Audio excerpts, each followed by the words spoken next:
Some nights, the loneliness cuts deeper than any prairie wind.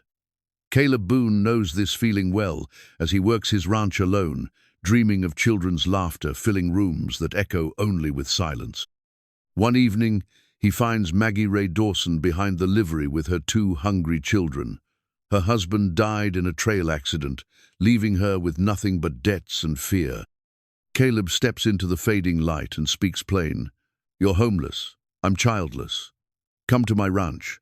I'll give your young'uns a roof. You give me a home." What starts as a simple arrangement becomes something neither expected, but when a banker tries to take her children and a rival threatens his land, they must fight for their new family. Two broken people, finding hope in each other's shadows.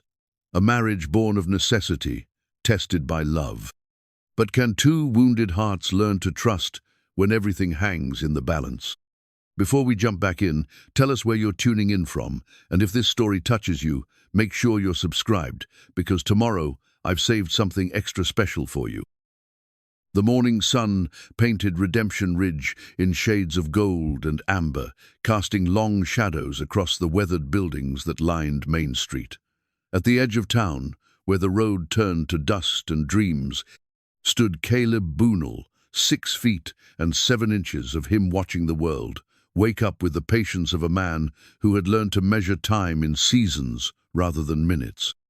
His hands, scarred from years of honest work, rested on the fence post he'd been mending since dawn. Those hands had delivered calves in the dead of winter, built barns that would stand against prairie storms, and once long ago had trembled as they held his dying wife. Now they worked with the steady rhythm of a man who had found purpose in labor, even when that labor felt hollow. Caleb's face bore the weathered lines of 42 years, lived mostly outdoors. His eyes, the color of storm clouds, held a gentleness that surprised folks who first saw his imposing frame. In town, children would peek around their mothers' skirts to catch glimpses of the gentle giant, while their parents whispered stories about his tragic past and solitary ways. "Morning, Caleb." Doc Henderson's voice carried across the morning air as the elderly physician made his rounds. The doctor had delivered half the babies in Redemption Ridge and buried a fair number of their grandparents. He understood the weight of carrying other people's sorrows. "Doc." Caleb's voice rumbled like distant thunder, respectful but economical with words. He'd learned early that speaking too much only invited questions he wasn't ready to answer. "How's that mare doing?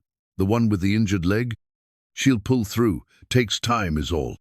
Doc Henderson nodded, recognizing something familiar in Caleb's tone. Time was indeed what healing required, whether for horses or hearts. "You heading into town today?" Caleb glanced toward Main Street, where the general store was already bustling with morning customers. "Need supplies? And coffee." He almost smiled at that last part. His coffee had been growing steadily worse since Mrs. Patterson, his part-time housekeeper, had taken ill the month before. The ride into town took Caleb past the small cemetery where Sarah lay, buried beneath a simple stone marker. He hadn't stopped in over a year, but his eyes found the familiar spot where wildflowers grew in careful patterns. Someone still tended that grave, though it wasn't him. Probably Mrs. Chen from the boarding house, who had a soft heart for love stories that ended too soon. Sarah, 5 years married, 3 years buried. The numbers felt both like yesterday and a lifetime ago.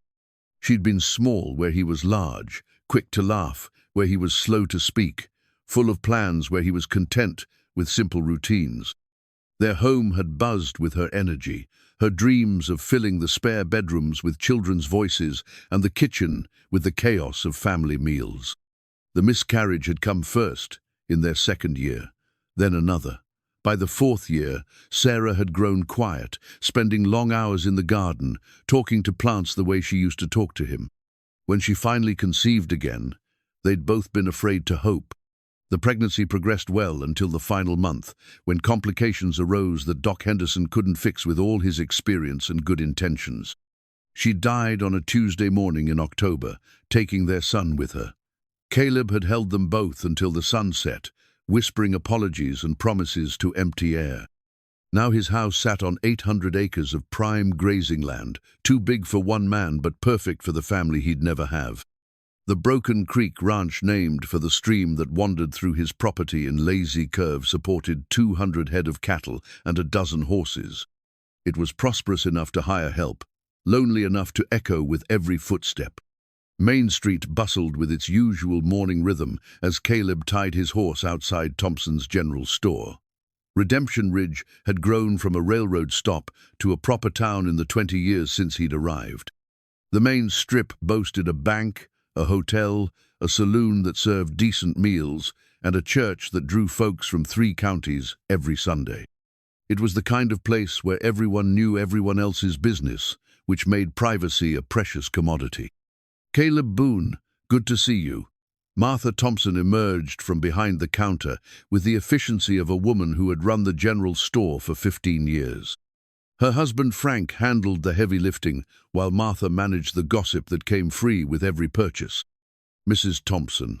Caleb removed his hat, revealing hair the color of dark wheat that needed cutting. "Need coffee and sugar, maybe some of that soap that doesn't smell like lye." Martha's eyes lit up with the prospect of a longer conversation. "Of course. How's that big house treating you? Must be quiet out there." "Quiet's good."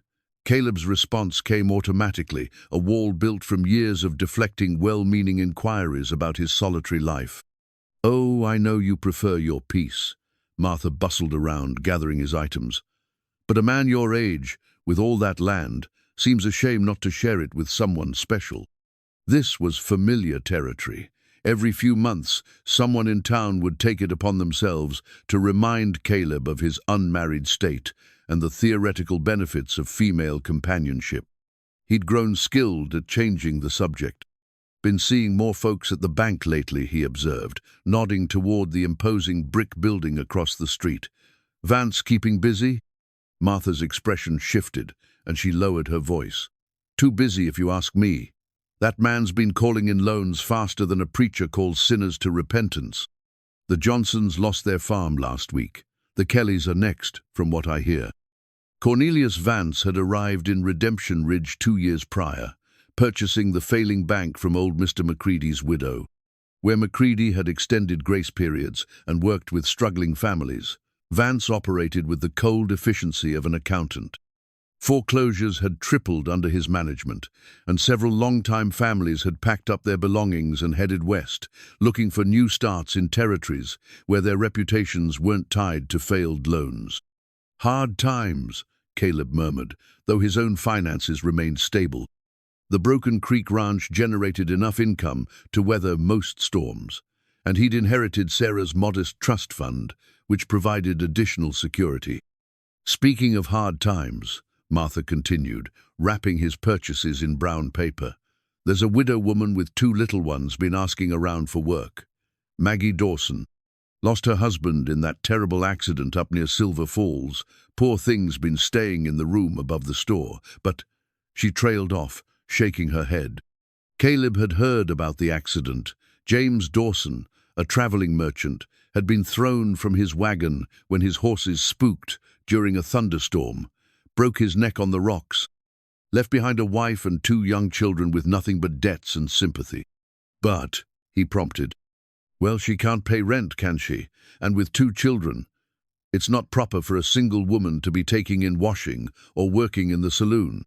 Reverend Mitchell's trying to find her family back east, but letters take time, and a body's got to eat." Caleb nodded slowly, processing this information. He'd seen the woman once or twice, walking her children to the small schoolhouse that served Redemption Ridge. She'd struck him as proud in the way that people became when circumstances forced them to accept charity.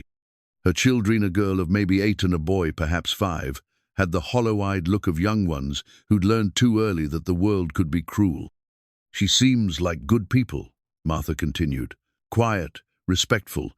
Those children are well-behaved too, but goodness doesn't pay for meals or keep rain off your head." As if summoned by their conversation, the woman in question appeared at the store's entrance.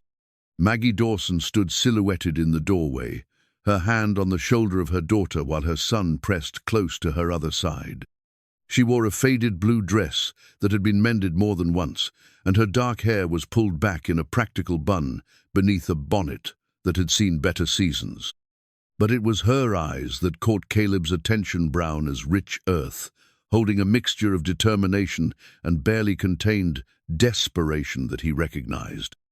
They were the eyes of someone fighting to keep their family together against odds that grew longer each day. "Mrs. Dawson," Martha's voice carried forced cheerfulness. "How lovely to see you. And Emma, Tommy, don't you both look nice?" The children pressed closer to their mother as they entered the store. Emma, the older child, had her mother's serious expression and protective instincts.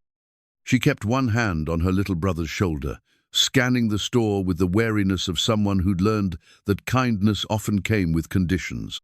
"Mrs.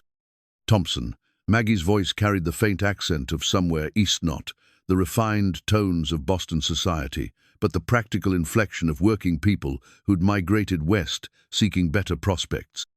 "I wondered if you might have any work today. Cleaning, perhaps, or organizing stock." The request hung in the air like morning mist, fragile and likely to dissipate. Martha glanced at Caleb, then back at Maggie, her kind heart clearly wrestling with practical limitations. "Well, that is, Frank and I have been meaning to reorganize the back storage room. It wouldn't be much, just a few hours of work. I'd be grateful for anything." The relief in Maggie's voice was carefully controlled, but Caleb heard it nonetheless. Pride was often the last luxury people abandoned, and she was clearly fighting to maintain hers. Caleb found himself studying this small family with growing interest. The boy Tommy was trying to be brave, but his stomach chose that moment to growl loudly enough for everyone to hear. His cheeks flushed red, and he buried his face against his mother's skirt. Emma immediately began a distracting chatter about something they'd seen on their walk, covering her brother's embarrassment with the practiced ease of an older sibling who'd been managing such situations for a while. The gesture was so natural, so protective, that Caleb felt something shift in his chest. "When did you last eat?" The question left his mouth before he'd consciously decided to speak. 3 pairs of eyes turned to him in surprise. Maggie's chin lifted slightly, that pride reasserting itself. "We manage fine, Mr. Boone." Caleb Boone. He found himself removing his hat again, a gesture of respect that felt important in this moment. "And I wasn't suggesting you didn't manage. Just asking when you last had a proper meal." The silence stretched long enough for Martha to clear her throat meaningfully. Maggie's eyes narrowed slightly, as if trying to determine whether his question came from genuine concern or idle curiosity. "Yesterday," Emma piped up, earning a warning look from her mother. "We had bread and jam for breakfast yesterday." "Emma," Maggie's voice carried gentle correction, but Caleb caught the slight sag in her shoulders that suggested her daughter had just revealed more than she'd intended. "The hotel serves a decent breakfast," Caleb said carefully, "and they're always looking for help in the kitchen. Mrs. Patterson's been ailing, and they could use someone reliable." It wasn't entirely true. He had no idea if the hotel needed kitchen help, but it seemed like the kind of thing that could become true if the right person made the suggestion to the right people. Maggie studied his face for a long moment, clearly trying to decide if this was charity disguised as opportunity or a genuine possibility. "I appreciate the suggestion, Mr. Boone. Caleb's got one of the finest ranches in the territory," Martha added helpfully. "The Broken Creek spread.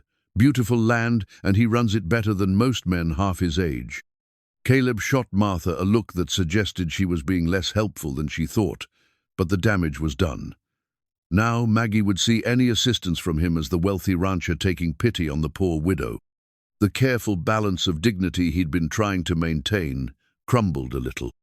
"I should let you folks get on with your business," he said, collecting his packages. "Mrs. Dawson, I hope you find what you're looking for." As he turned to leave, Tommy's small voice stopped him. "Are you really a cowboy?" Caleb turned back to find the boy looking up at him with the kind of wonder that only children could muster. Despite his earlier embarrassment, curiosity had won out over shyness. "I suppose I am," Caleb replied, crouching down to bring himself closer to the child's eye level. Even crouched, he was still taller than most men standing. "Do you like horses?" Tommy nodded enthusiastically. Mama says Papa used to have horses for his wagon, big ones. Tommy. Maggie's voice carried a warning, but also a sadness that suggested the subject of their father was still tender ground. Wagon horses are good, honest animals, Caleb said gently. They work hard and take care of their people. That's important work. Something in his tone must have reassured Maggie, because she didn't interrupt when Tommy continued. I'm going to have horses someday, and maybe cows too. That's a fine dream, Caleb said, meaning it. Takes a lot of hard work, but fine dreams usually do. He stood slowly, aware that the entire store had grown quiet around their conversation. Martha was watching with the intense interest of someone witnessing a story that would be repeated over many future transactions. Maggie was studying him with a different kind of attention, as if trying to solve a puzzle. Mr. Boone, she said as he reached the door, thank you for the kindness to my children. The simple statement carried more weight than a formal speech. In it, Caleb heard recognition not of his wealth or status, but of his genuine regard for her young ones. It was perhaps the first time in years that someone had thanked him for something that mattered. They're good children, Mrs. Dawson. Anyone can see that. Outside, the morning had grown warmer, but Caleb found his thoughts lingering on the small family inside the store. As he loaded his supplies into his saddlebags, he could hear Tommy's excited chatter through the open door, his natural enthusiasm temporarily overcoming the subdued caution that seemed to mark their daily lives. The ride home took him past the schoolhouse, where other children were arriving for the day's lessons. He wondered if Emma and Tommy would join them, or if their mother's uncertain circumstances made even something as basic as education a luxury they couldn't afford. Back at the Broken Creek Ranch, the familiar routines awaited him. Horses to check, cattle to count, fence lines to ride. The work that had sustained him through the worst of his grief and continued to give structure to his days. But as he moved through his morning tasks, Caleb found his mind wandering to brown eyes, filled with quiet desperation, and two children who deserved better than uncertainty. By midday, he'd made a decision that surprised even him. Sometimes the right thing to do wasn't complicated, it was just hard to admit you wanted to do it. He was going to make an offer that would either solve several problems at once or create complications he wasn't prepared for. But the empty rocking chair on his front porch had been mocking him for too long, and perhaps it was time to consider that some kinds of loneliness were choices rather than circumstances. The afternoon shadows were lengthening when Caleb saddled his horse for a second trip to town. This time, he wasn't going for supplies. The crumpled eviction notice lay on the floor beside Maggie's worn boots, like a death sentence written in legal script. She'd read it 3 times, hoping the words might change, but the message remained brutally clear. She had until sunset to vacate the small room above Thompson's general store, along with her children and what remained of their belongings. Mama? Emma's voice carried the careful tone of a child who'd learned to read her mother's moods in the set of her shoulders. Is everything all right? Maggie forced her hands to stop trembling as she folded the notice and tucked it into her apron pocket. The room around them, barely large enough for the narrow bed they shared, and Tommy's makeshift pallet on the floor suddenly felt even smaller. Their few possessions sat in a battered trunk that had once belonged to her mother. 3 changes of clothes, a small Bible, James's pocket watch, and the children's few treasured items. We're going to have to find somewhere else to stay, she said, choosing her words with the precision of someone walking through a minefield. Mrs. Thompson needs this room for other purposes. That wasn't entirely true. Martha Thompson had been kinder than most, allowing them to stay 2 weeks past their ability to pay rent. But even kindness had its limits, and with winter approaching, every space in Redemption Ridge was needed for paying customers. Tommy looked up from the wooden horse he'd been playing with, a toy carved by his father during their journey west. Are we going back home, to Grandmama's house?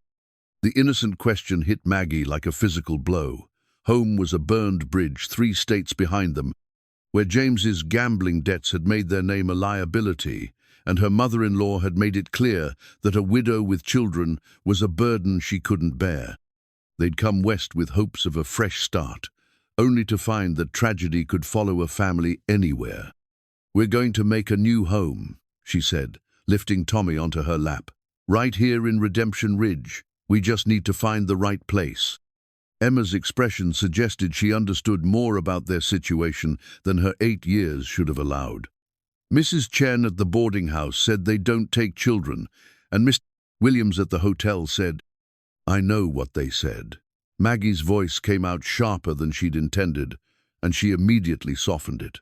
"I'm sorry, sweetheart. Mama's just tired." But tired didn't begin to cover the bone-deep exhaustion that came from carrying the weight of her children's future on shoulders that felt increasingly inadequate to the task. She'd applied for every respectable job in town: seamstress, laundress, cook, even cleaning woman at the church. Each inquiry had been met with the same polite refusal. Single women with children were considered unreliable, prone to putting family obligations before work duties. The irony wasn't lost on her. Her dedication to her children was precisely what made her unemployable. A knock at the door interrupted her spiraling thoughts. Maggie rose quickly, smoothing her skirts and checking that her hair was properly pinned. Even in desperate circumstances, maintaining appearances felt importante, small act of defiance against the forces trying to reduce her to nothing more than an object of pity. "Mrs. Dawson?" Frank Thompson's voice carried through the thin door. "Might I have a word?" She opened the door to find the storekeeper shifting uncomfortably from foot to foot, his eyes focused somewhere over her shoulder rather than meeting her gaze directly.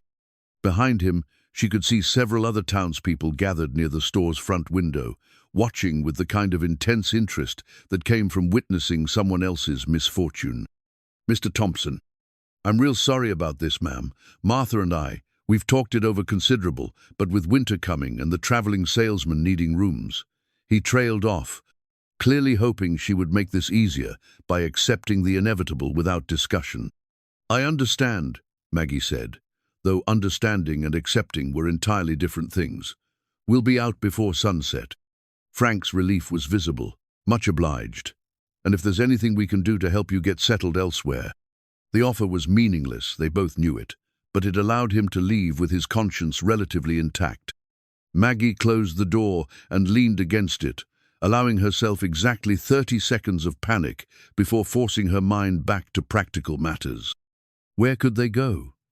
The church might offer sanctuary for a night or two, but Reverend Mitchell had already made subtle suggestions about finding her relatives back east. The local families were struggling enough without taking in additional mouths to feed, and with her meager savings nearly depleted, even the cheapest boarding house was beyond her means. "Mama, look!" Tommy had wandered to the small window and was peering down at the street below. "It's the big cowboy." Maggie joined him at the window, following his pointing finger to see Caleb Boone dismounting from his horse in front of the general store. Even at a distance, his imposing height made him unmistakable. She'd been thinking about him since their encounter that morning. Not romantically, she assured herself, but with the calculating mind of a woman exploring every possible option for survival. He'd been kind to her children. More than kind, he'd treated them with the genuine respect that adults often forgot to show young people. And Martha Thompson's comments about his successful ranch suggested a man of means who might be willing to employ a housekeeper or cook. It was a thin hope, but it was the only one she had. "Emma, watch your brother," she said, reaching for her bonnet. "I need to step out for a moment." "Where are you going?" Emma's voice carried the worry of a child who'd learned that adults leaving often meant changes for the worse. "Just downstairs, I won't be long." Maggie descended the narrow stairs to the store's main floor, where she could hear Caleb's deep voice discussing grain prices with Frank Thompson. She waited near the dry goods section, trying to gather the courage to approach him with a request that felt dangerously close to begging. Through the window, she could see more townspeople gathering, the kind of crowd that formed when gossip was about to become reality. Word of her eviction would spread quickly through Redemption Ridge, marking her family as charity cases or, worse, potential burdens to be avoided. "Mrs. Dawson," Caleb's voice startled her from her worried thoughts. He stood a respectful distance away, hat in hand, his expression unreadable. Frank mentioned you might be looking for new accommodations. The careful phrasing told her that he'd heard about the eviction notice, probably along with everyone else in town. Heat rose in her cheeks, but she forced herself to meet his gaze directly. Yes, Mr. Boone, I was wondering. She paused, hating the words she was about to speak, but seeing no alternative. Would you have any work at your ranch? Cooking, cleaning, anything that might come with room and board for my children and myself. The request hung between them like a bridge. Neither of them was certain could bear their weight. Caleb's storm-grey eyes studied her face with an intensity that made her wonder what he was looking for. That's a reasonable question, he said finally. Might I ask you one in return? Maggie nodded, though her heart was racing with the fear that whatever he asked might disqualify her from consideration. Are you looking for charity, or are you looking for a solution? The distinction wasn't immediately clear to her, but something in his tone suggested it was important. I'm not sure I understand the difference. Charity is what folks give you when they feel sorry for your circumstances. Makes them feel better about themselves, but it doesn't change much for you. A solution, now that's something that benefits both parties involved. Maggie considered this carefully. I suppose I'm looking for a solution then, though I'll admit my circumstances don't give me much room to be particular. A small smile touched the corners of his mouth, the first genuine expression of warmth she'd seen from him. Fair enough. Then let me propose something that might sound unusual. Before he could continue, the store's door opened with enough force to rattle the windows. Cornelius Vance swept in like a storm front, his expensive suit and calculating eyes marking him as a man who viewed every interaction as a potential transaction. Behind him came Bradley Hutchins, a rancher whose land bordered Caleb's property and whose reputation for sharp dealing was well known throughout the territory. Boone. Vance's voice carried the smooth confidence of a man accustomed to getting his way. Just the man I wanted to see. We need to discuss your loan payments. Caleb's expression didn't change, but Maggie noticed the way his shoulders straightened slightly. Don't recall having any loans with your bank, Vance. Not directly, no. But you do have obligations to several local suppliers who've recently transferred their debt to my institution. Amazing how quickly a man's financial situation can become complicated. The threat was delivered with a smile that never reached Vance's cold eyes. Hutchins nodded approvingly, like a man watching a well-executed chess move. And you, Mrs. Dawson? Vance continued, turning his attention to Maggie with the same predatory focus. I understand you're having some difficulty meeting your obligations as well. Unfortunate business, losing a husband so young. But debts don't die with the debtor, I'm afraid. Maggie's blood turned to ice water. What debts? James paid his bills before we left Missouri. Ah, but did he tell you about his gambling debts?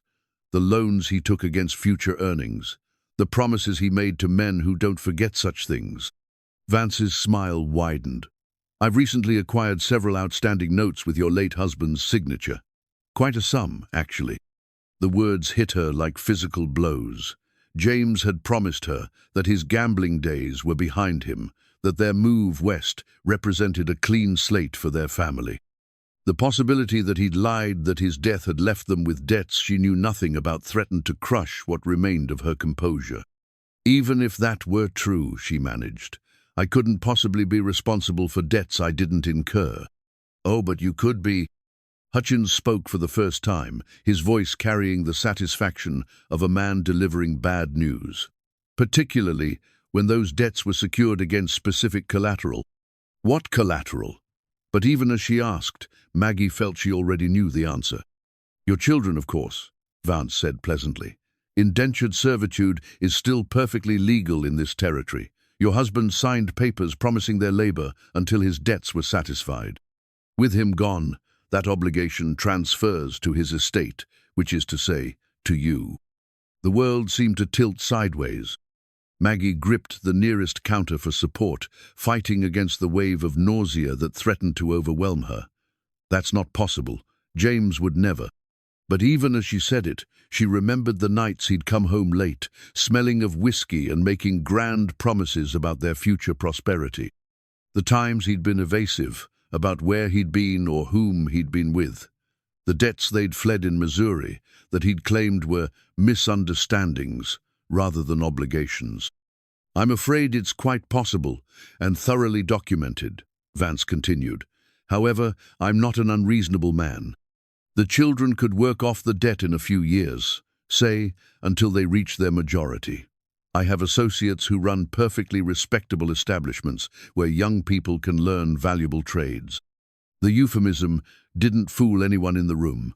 What Vance was describing was barely a step above slavery, a legal trap that would steal her children's childhood and likely their futures as well. "Over my dead body," she whispered, finding her voice at last. "That can be arranged as well," Hutchins said with casual menace. "Dead women don't make very good mothers after all." The threat hung in the air like smoke from a distant fire, distant but growing closer. Maggie realized that she and her children had somehow become pawns in a larger game, one whose rules she didn't understand, but whose stakes were absolutely clear. "Now hold on." Caleb's voice cut through the tension like a blade. He'd been silent during the exchange, but now he stepped forward, placing himself between Maggie and the two men. "Seems to me you're getting ahead of yourselves." "This doesn't concern you, Boone," Vance said, though his tone carried less certainty than before. "Actually, it does," Caleb replied calmly. "Mrs. Dawson was just accepting my proposal of marriage." The words landed in the room like stones thrown into still water, creating ripples of shock that seemed to reach every corner. Maggie's mouth opened, but no sound emerged. Even Vance appeared momentarily stunned. "Marriage?" Hutchins recovered first, his eyes narrowing with suspicion. "That's mighty convenient timing." "Sometimes the right timing looks convenient," Caleb said. "Doesn't make it any less right." He turned to Maggie, his expression gentle but urgent. "That is, if you'll have me, Mrs. Dawson. I know it's sudden, but I believe we discussed the benefits of a mutually beneficial arrangement."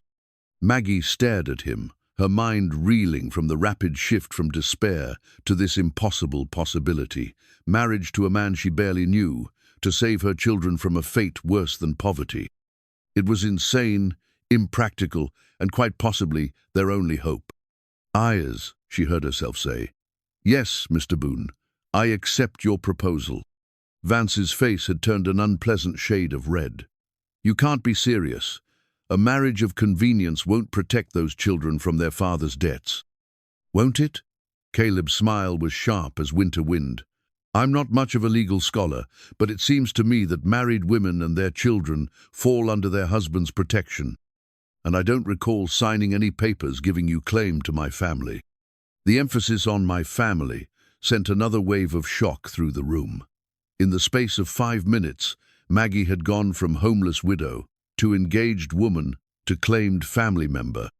The speed of it all made her dizzy. "This isn't over," Vance said, his voice tight with frustrated anger. "There are ways to challenge such arrangements, especially when they're clearly fraudulent." "I'm sure there are," Caleb agreed amiably. "Course, I'm also sure that Judge Morrison takes a dim view of men who threaten women and children, particularly when those threats involve legal documents that might not stand up to careful scrutiny." The implied challenge was clear. Vance could push this matter, but doing so would invite investigation into his own practices and the legitimacy of the debts he claimed to hold. Hutchins tugged at Vance's sleeve. "Come on, Cornelius. This isn't the time or place." As the two men left, their departure felt more like a strategic retreat than a genuine defeat. Maggie remained frozen, staring at Caleb as the magnitude of what had just occurred began to sink in. "Mr. Boone," she began, but he held up a hand to stop her. "We should probably discuss the details somewhere more private," he said, glancing around the store where Frank Thompson and several customers were making no pretense of not listening. "Would you and the children join me for dinner at the hotel? We have some planning to do." Maggie nodded numbly, still struggling to process how quickly her world had changed. An hour ago, she'd been facing homelessness and the potential loss of her children. Now she was engaged to a man she'd met that morning, protected by a marriage that didn't yet exist, but had somehow already redefined her entire future. As they climbed the stairs to collect Emma and Tommy, one thought kept circling through her mind. She was either about to make the best decision of her life or the worst mistake she'd ever survived. The wooden recipe box sat on the kitchen counter like an accusation, its painted flowers and delicate script a testament to the woman who'd once ruled this domain with gentle authority. Sarah's recipe box, the words were carved into the lid in careful letters, surrounded by tiny roses that had been painted with the kind of patience that came from love rather than obligation. Maggie stood before it, her hands trembling slightly as she reached for the latch. 3 days had passed since their hasty wedding ceremony in Judge Morrison's parlor. 3 days of awkward politeness and careful boundaries as she and the children settled into the sprawling ranch house that was now somehow their home. The ceremony itself had been a blur of legal formalities and whispered vows that felt more like contracts than promises. Emma had held Tommy's hand throughout, both children wide-eyed with the sudden transformation of their circumstances. Caleb had spoken his parts in that deep, steady voice, his eyes kind but distant, treating the entire affair with the same measured calm he brought to mending fences or gentling horses. Now, in the golden light of her third morning as Mrs. Caleb Boone, Maggie faced the reality of trying to create a home in rooms that belonged to another woman's memory. The kitchen was spacious and well-appointed, with a large cast-iron stove that heated evenly, and cabinets stocked with dishes that showed careful selection rather than mere practicality. Everything spoke of a woman who'd taken pride in her domestic arts, who'd planned meals with the same attention others gave to formal gardens. Mrs. Boone. The name still sounded foreign to her ears, spoken in Emma's careful voice from the doorway. "I mean, Mama, are you all right?" Maggie turned to find both children watching her with the cautious attention they'd developed over the past months, always alert for signs that their world might shift again without warning. "I'm fine, sweetheart. Just trying to figure out what to make for breakfast." It was a simple enough task, or should have been. But every cabinet she'd opened revealed reminders of Sarah Boone's presence, spices arranged in precise order, measuring cups worn smooth from frequent use, and recipe cards written in a flowing hand that spoke of confidence and experience. "Mr. Caleb likes pancakes," Tommy offered helpfully. "He told me yesterday when he was showing me the horses." The fact that her son was already calling their new guardian Mr. Caleb instead of Papa or Sir suggested that the big rancher had found the right balance between authority and approachability. It was one of many small kindnesses she'd noticed in their brief time here. "Pancakes it is, then," she decided, opening the recipe box with more confidence than she felt. The first card she encountered was indeed for pancakes, written in Sarah's careful script with notes in the margins. "Add extra vanilla for special occasions, and Tommy Morrison loves these make extra when his family visits." The casual mention of other children, other families who'd shared meals in this kitchen, made something twist in Maggie's chest. She'd known, intellectually, that Caleb had been married before. The brief explanation he'd offered during their dinner at the hotel, "Lost my wife and child in childbirth 3 years back," had been stated with the kind of calm that came from practice rather than healing. But knowing about a previous wife and living surrounded by evidence of her life were entirely different things. "Can I help?" Emma appeared at her elbow, already tying one of Sarah's aprons around her small waist. The sight of her daughter wearing another woman's apron in another woman's kitchen should have been disturbing, but somehow it felt right, as if Emma understood instinctively that they were inheriting more than just rooms and furniture. "Of course, you can measure the flour while I work on the eggs." They fell into the comfortable rhythm that had sustained them through all their relocations and uncertainties. Emma was a competent helper, old beyond her years in the ways that children became when circumstances demanded it. Tommy perched on a chair pushed against the counter, appointed as official taste tester for the batter.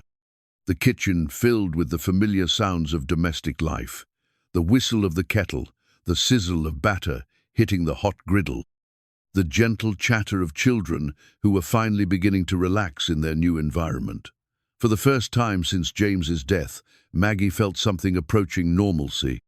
"Something smells mighty fine in here." Caleb's voice from the doorway made her startle slightly. She turned to find him standing at the threshold, hat in hand, his massive frame filling the space, but his expression carefully neutral. He'd been unfailingly polite since their marriage, treating her with the kind of respectful distance usually reserved for new business partners. "Just pancakes," she said, suddenly self-conscious about using his late wife's recipe. "I hope that's all right." "More than all right. Haven't had proper pancakes since." He trailed off, the unfinished sentence hanging between them. Since Sarah died, obviously, but saying so would acknowledge the awkwardness of their entire situation. "Mr. Caleb," Tommy launched himself from his chair with the fearless enthusiasm of a 5-year-old who decided to trust this giant of a man. "Mama's making your favorite pancakes, and Emma's helping, and I'm the taster." Caleb caught the boy easily, lifting him up with hands that could probably span Tommy's entire chest. "That's quite an important job. How do they taste so far?" "Really, really good. But Mama says I can't have any more batter or I'll spoil my breakfast." "Your mama's a wise woman," Caleb said, setting Tommy back on his feet. "Why don't you help me wash up while she finishes cooking?"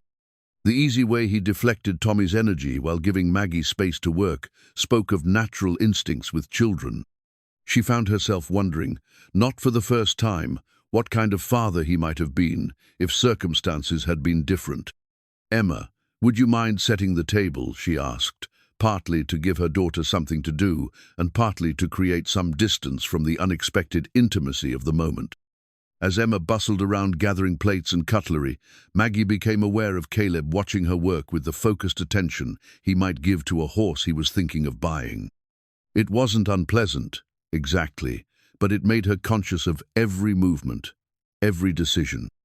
"The kitchen suits you," he said finally, his voice carefully neutral. "It's a beautiful kitchen. Your wife Sarashi had excellent taste." The name hung in the air between them like a bridge. Neither was certain they should cross. Caleb's expression shifted slightly, something that might have been pain flickering across his features before settling back into careful politeness. "She did. Spent a lot of time in here, planning meals and trying new recipes. Always said the kitchen was the heart of a home." Maggie nodded, flipping the last pancake with more attention than it required. "I hope I can do it justice." "I'm sure you will." The conversation felt stilted, weighted down by all the things they weren't saying. They were strangers, bound by legal documents and mutual necessity, trying to navigate the complex terrain of shared space and uncertain expectations. "Breakfast is ready," she announced, grateful for the interruption. They gathered around the large dining table that could easily seat 12, but felt enormous with just the 4 of them. Caleb took the head of the table by unspoken agreement, while Maggie sat to his right with the children flanking her. The arrangement felt formal despite their casual circumstances. "These are wonderful," Caleb said after his first bite, and she could tell he meant it. Sarah would have approved. The comment was meant as a compliment, she knew, but it highlighted the strange position she found herself in, not quite a replacement for the beloved first wife, but something more than a housekeeper. What exactly she was supposed to be remained unclear. "Tell me about the horses," Emma said, clearly sensing the need to fill the conversational gap. "Tommy said there are lots of them." Caleb's face brightened at the change of subject. 12, counting the work horses and the mares. Got a new foal this spring, prettiest little thing you ever saw. Her mama's teaching her to trust people, but it takes time." "Can we see them?" Tommy asked around a mouthful of pancake. "Can we pet them?"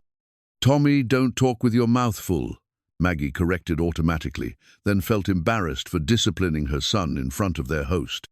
The boundaries of authority in this household remained undefined.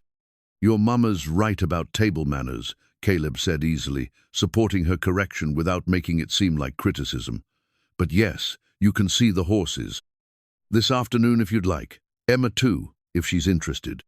Emma nodded eagerly, and Maggie felt a small knot of worry loosen in her chest. The children's happiness had to be her primary concern, and they seemed to be adapting to their new circumstances with remarkable resilience. What else is there to see? Emma asked. I mean, what's it like living on a ranch? Caleb considered the question seriously, as if it deserved a thoughtful answer rather than casual dismissal. Well, it's a lot of work, but good work. The cattle need tending, the horses need training, there's always something that needs fixing or building. But it's also peaceful, quiet, except for the sounds that belong here: wind through the grass, birds, the animals. City folks sometimes find it too quiet, but I've always liked it. We lived in the city before Papa died, Tommy said. It was noisy all the time. I like quiet better. Maggie caught Caleb's quick glance in her direction, recognizing his awareness that the children were sharing information she might not want discussed.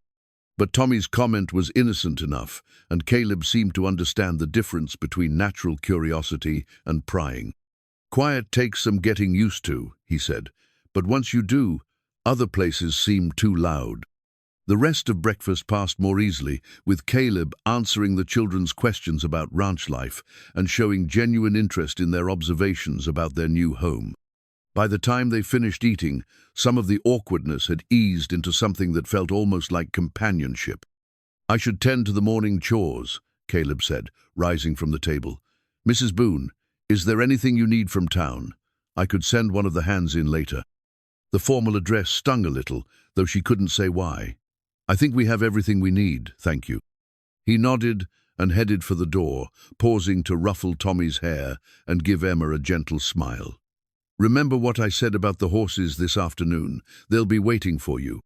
After he left, the kitchen felt somehow larger and quieter. Maggie began clearing the dishes, her movements automatic as her mind wandered over the morning's interactions. The children chatted about their plans to explore the ranch, their excitement a sharp contrast to her own uncertainty. She was washing the last plate when Emma appeared at her side, dish towel in hand. Mama, are you happy here? The question was asked with the directness that only children could manage, cutting straight to the heart of matters that adults spent hours dancing around. I think I could be, Maggie answered honestly. Are you? Emma considered this seriously. Mr. Caleb is nice, and the house is big and pretty, and Tommy likes the horses already. But it feels like we're visiting instead of living here, like maybe we're not supposed to touch things or move them around. Emma had identified something Maggie had been feeling but couldn't articulate. The house was beautiful and comfortable, but it felt like a museum dedicated to Sarah Boone's memory rather than a home where new memories could be made. I think that feeling will pass, she said, hoping it was true. It just takes time to feel at home in a new place. Are you going to make Mr. Caleb happy? Emma asked, still with that unsettling directness. I'm going to try to be a good wife to him, Maggie said carefully. But happiness, that's something each person has to find for themselves. Emma nodded as if this made perfect sense, then surprised her by asking, Did you love Papa? The question hit harder than she'd expected. Yes, I did, very much. But you married Mr. Caleb anyway. Yes, because sometimes you have to do things even when they're hard. Maggie set down the dish she'd been drying and knelt beside her daughter, taking her small hands in both of hers. Sometimes we make choices based on what's best for the people we love, even if those choices are complicated. I married Mr. Caleb because I thought it would give us all a chance at a better life. That doesn't mean I loved your papa any less. Emma studied her face with the intensity of someone trying to solve a difficult puzzle. And maybe someday you could love Mr. Caleb too. Different from Papa, but still love. The possibility hung between them, more complex than either of them was equipped to fully understand. Maybe, Maggie admitted. Would that be all right with you? I think Papa would want us to be happy. Emma said with the certainty that children sometimes possessed about profound truths. And Mr. Caleb seems lonely, like he needs people to take care of. The observation was startlingly perceptive, and it gave Maggie something to think about as they finished the dishes. Perhaps her role here wasn't just about creating a home for her children, but about bringing life back to a house that had been mourning for too long. Later that morning, as she explored the rooms that were now theirs to inhabit, Maggie found herself pausing in the doorway of what had obviously been Sarah's sewing room.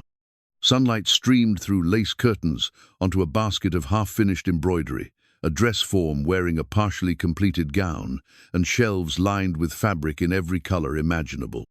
It was like stepping into a moment frozen in time, preserved exactly as it had been on the day Sarah Boone drew her last breath. Beautiful, poignant, and utterly heartbreaking in its completeness. But as Maggie stood there, surrounded by evidence of another woman's interrupted dreams, she felt something shift inside her chest. This wasn't just about replacing Sarah or trying to fill her shoes.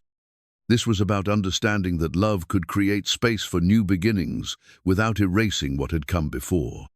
Perhaps that was what Caleb needed to learn too, that honoring Sarah's memory didn't require keeping her ghost as the only resident of his heart. The hand-carved wooden horse sat in Tommy's small palms like a treasure beyond measure, its smooth surface worn to silk by countless hours of careful attention. Caleb had presented it to the boy that afternoon with the same quiet dignity he brought to all his interactions. No fanfare, no expectation of gratitude, just a simple offering from one person to another. "See, Mama." Tommy held up the toy for her inspection, his face glowing with the kind of joy that had been rare since his father's death. Mr. Caleb made it himself. Look at the tiny saddle and everything. Maggie examined the horse with genuine admiration. Every detail had been crafted with precision, the flowing mane, the alert ears, even the suggestion of muscles beneath the wooden hide. It was the work of someone who understood horses intimately and possessed the patience to translate that knowledge into a child's plaything. "It's beautiful, sweetheart. What are you going to name him?" "Thunder," Tommy declared immediately, like the sound Papa's wagon horses made when they ran. The reference to James didn't carry the sharp pain it once had, Maggie noticed. Tommy was beginning to speak of his father as a fond memory rather than a fresh wound, which was perhaps the healthiest thing that could happen for a 5-year-old boy. "Thunder's a fine name for a fine horse," she agreed, settling into the rocking chair beside his bed for their nightly story time. "Now, shall we read about the cowboy and his adventures?" But Tommy was too excited about his new treasure to focus on books. "Mr. Caleb says maybe someday I can learn to ride a real horse, a gentle one, for beginners. He says I've got good hands for it." "Does he?" Maggie found herself smiling at her son's enthusiasm. "And what do you think about that?" "I think I'd like it a lot. Emma thinks so too. She got to brush one of the mares today, and it didn't try to bite her or anything. Mr. Caleb says horses can tell when people are afraid, so you have to be calm and sure of yourself." The wisdom in that observation struck Maggie as applicable to more than just horses. Over the past week, she'd been watching Caleb interact with her children and marveling at his instinctive understanding of what they needed. He never spoke down to them or dismissed their questions, but he also never let them mistake kindness for permissiveness. "Mr. Caleb knows a lot about many things," she said diplomatically. "Do you like him, Mama?" Tommy asked, with the devastating directness that children wielded like a sword through adult pretenses.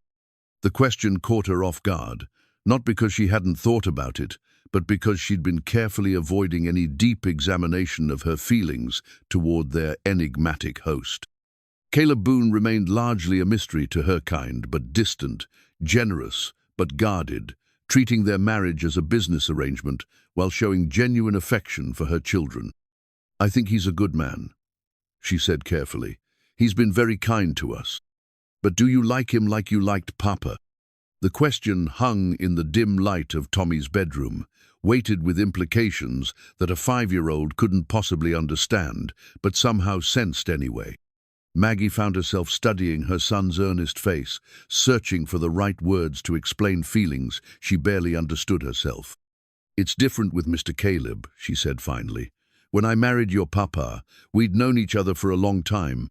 We were friends first, then sweethearts, then husband and wife. With Mr. Caleb, everything happened very quickly because we needed to protect our family." Tommy nodded solemnly, his small fingers tracing the carved lines of his wooden horse. "So you might like him more later, when you know him better?"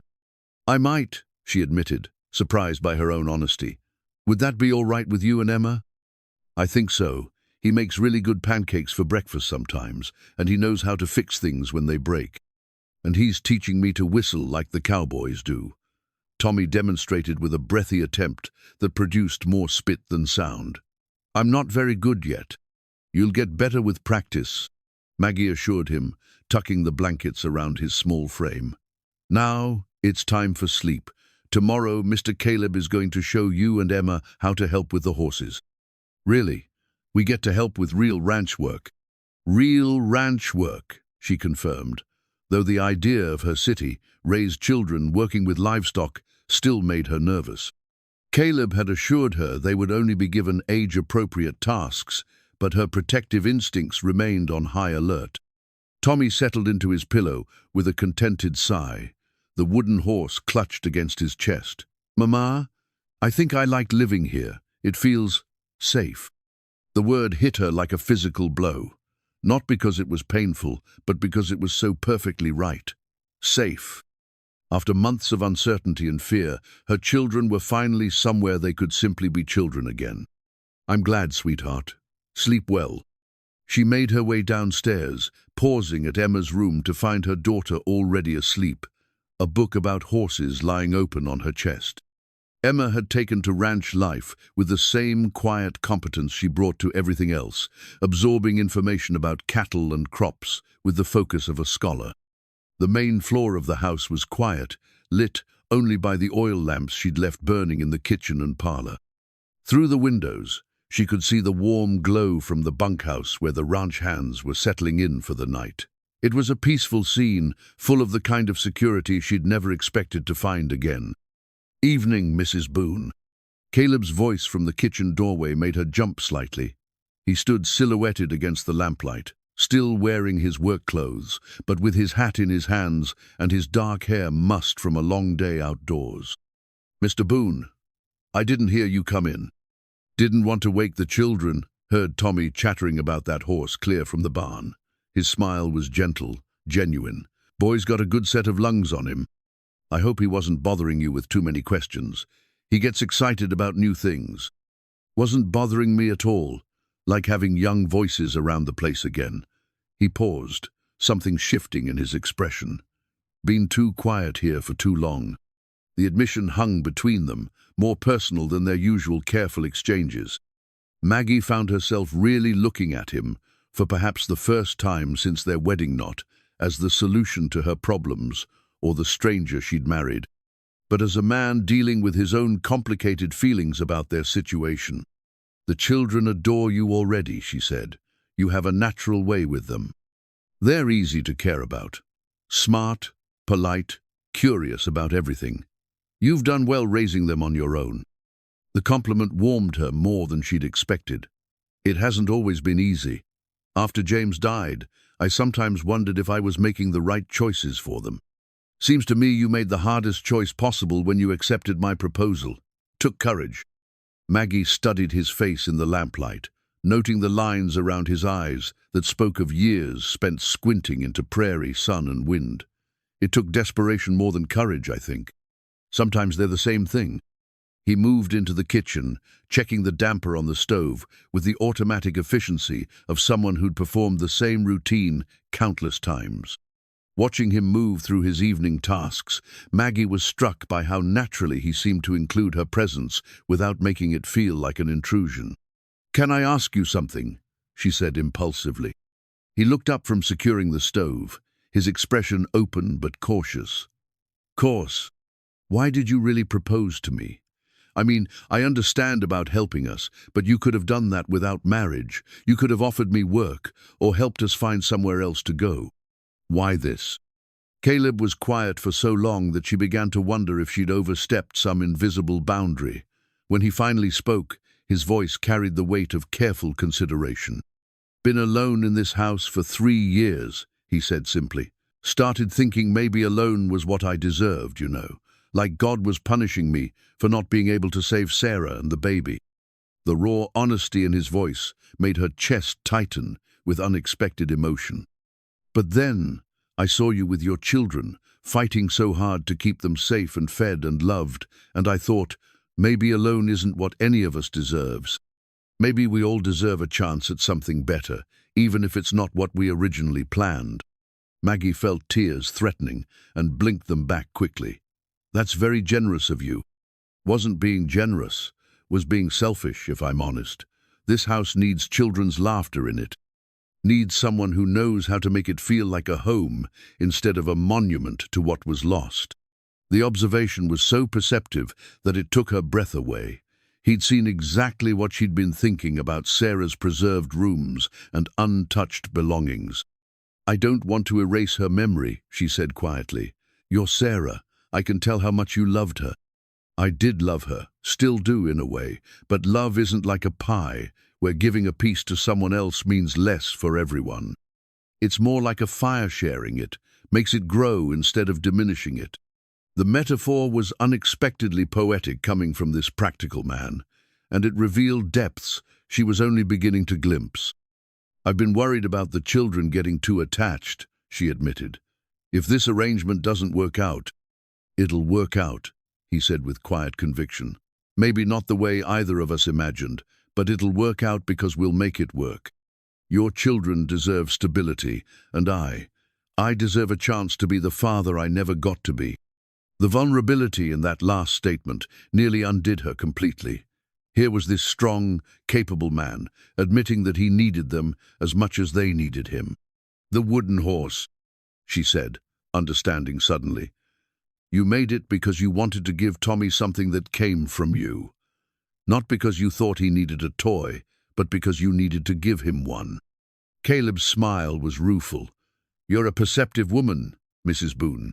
Maggie, she said impulsively, if we're going to make this work, you should probably call me Maggie. Maggie, he repeated, as if testing how her name felt in his mouth. And you should call me Caleb, at least when we're not in front of the children. The small concession felt like a major breakthrough, a crack in the formal walls they'd built around their unusual relationship.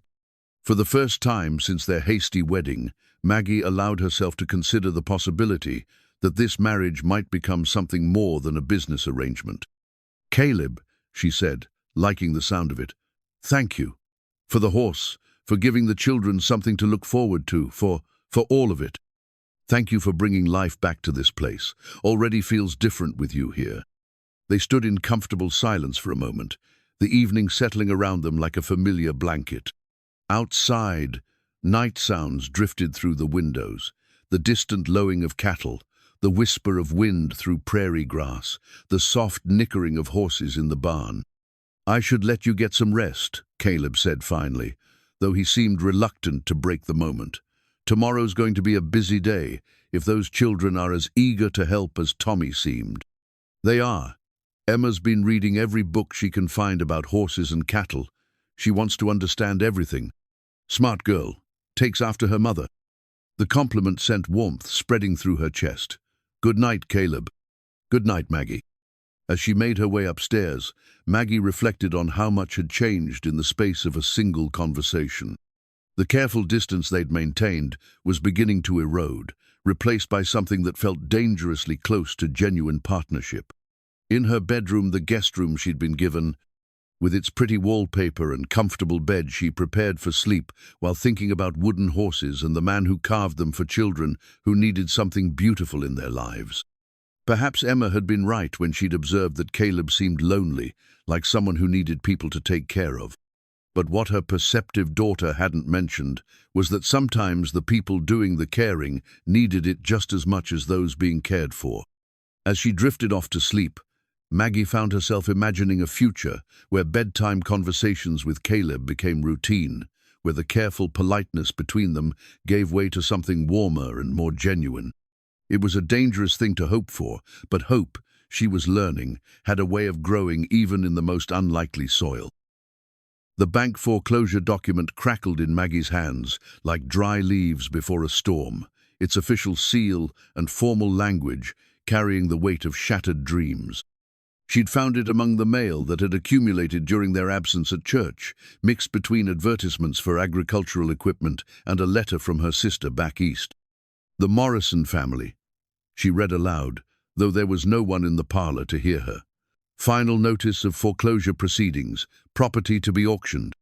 The Morrisons. She remembered them from church, a quiet couple with 3 young children, the ones Sarah's recipe card had mentioned, loving extra pancakes. They'd been at Sunday service just that morning, sitting in their usual pew, with the hollow-eyed look of people trying to maintain dignity in the face of inevitable disaster. "Mama?" Emma appeared in the doorway, still wearing her Sunday dress, but with her hair coming loose from its careful braids. "Is everything all right? You look worried." Maggie quickly folded the document and set it aside, forcing a smile that didn't quite reach her eyes. "Just reading some correspondence, sweetheart. Nothing for you to worry about."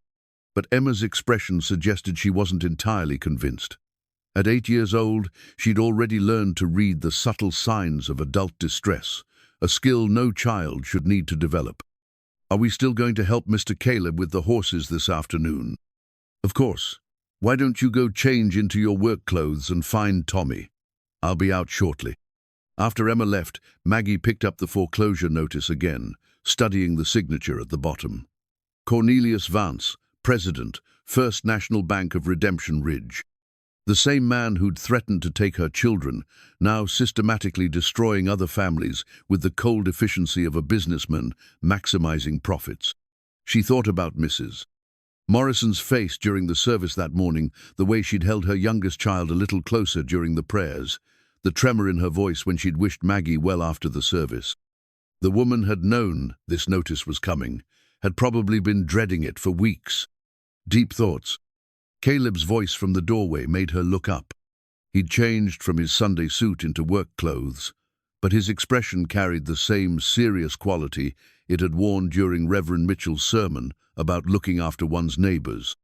"The Morrisons are losing their farm," she said, holding up the document. "This was in our mail by mistake." Caleb's jaw tightened as he read the official language of financial destruction. Damn shame. Tom Morrison's a good man, hard worker, just had some bad luck with his cattle this past season. Bad luck that Mr. Vance doesn't seem inclined to forgive. Vance doesn't forgive anything. Man sees dollar signs where other folks see families. Caleb's voice carried a bitter edge she'd rarely heard from him.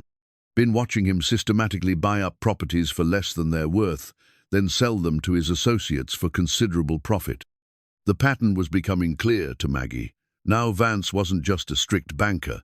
He was orchestrating a land grab that would leave him and his partners in control of much of the territory's most valuable property. Is that legal? Legal enough, long as he follows the proper procedures. Doesn't make it right, but the law's often more concerned with procedure than justice.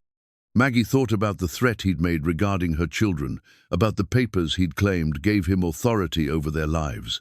He mentioned associates when he confronted us at the store. Partners in these schemes. Bradley Hutchins, for one. Man's been trying to expand his holdings for years, and Vance's foreclosures are giving him opportunities he never had before. Caleb's expression grew darker. Wouldn't surprise me if they had their sights set on more than just the small farms. The implication hung between them that perhaps Caleb's own property might be a target for their expanding ambitions. The Broken Creek Ranch was one of the most prosperous spreads in the territory, exactly the kind of prize that would tempt men with Vance's ruthless approach to business. "Are we safe?" she asked quietly. "I mean, financially. Could they find a way to threaten our ranch?" Caleb was quiet for a moment, his weathered hands smoothing the document with unconscious gentleness. "I've been careful with debts. Never borrowed more than I could repay within a season. But careful doesn't always matter when folks are determined to find leverage." The thought of losing this newfound security, of seeing her children forced back into uncertainty, made Maggie's stomach clench with familiar anxiety. They'd found safety here, had begun to build something that felt like family. The idea of having it torn away was almost unbearable. "Papa!" Tommy's voice carried across the yard as he spotted Caleb through the window. The word stopped, both adults short, neither of them having noticed when Tommy had started using that particular term of address. "He's been calling you that for the past few days," Maggie said softly. "I hope you don't mind. I could speak to him about it if—" "Don't," The word came out more forcefully than Caleb probably intended, because he immediately softened his tone. I mean, if it feels natural to him, I don't see any harm in it. But Maggie could see the emotion in his eyes, the way the simple word had affected him. This man who'd lost his chance at fatherhood was being offered a second opportunity by a 5-year-old who'd lost his father. The symmetry of it was almost too perfect, too redemptive for the harsh world they lived in. He needs a father figure, she said carefully. James was a good man, but he was often absent, traveling for his work. Tommy's never had anyone who was fully present the way you are. And I've never had a son to teach about horses and honest work. Caleb's voice carried wonder, as if he still couldn't quite believe his good fortune. Seems like we're all getting things we didn't know we needed.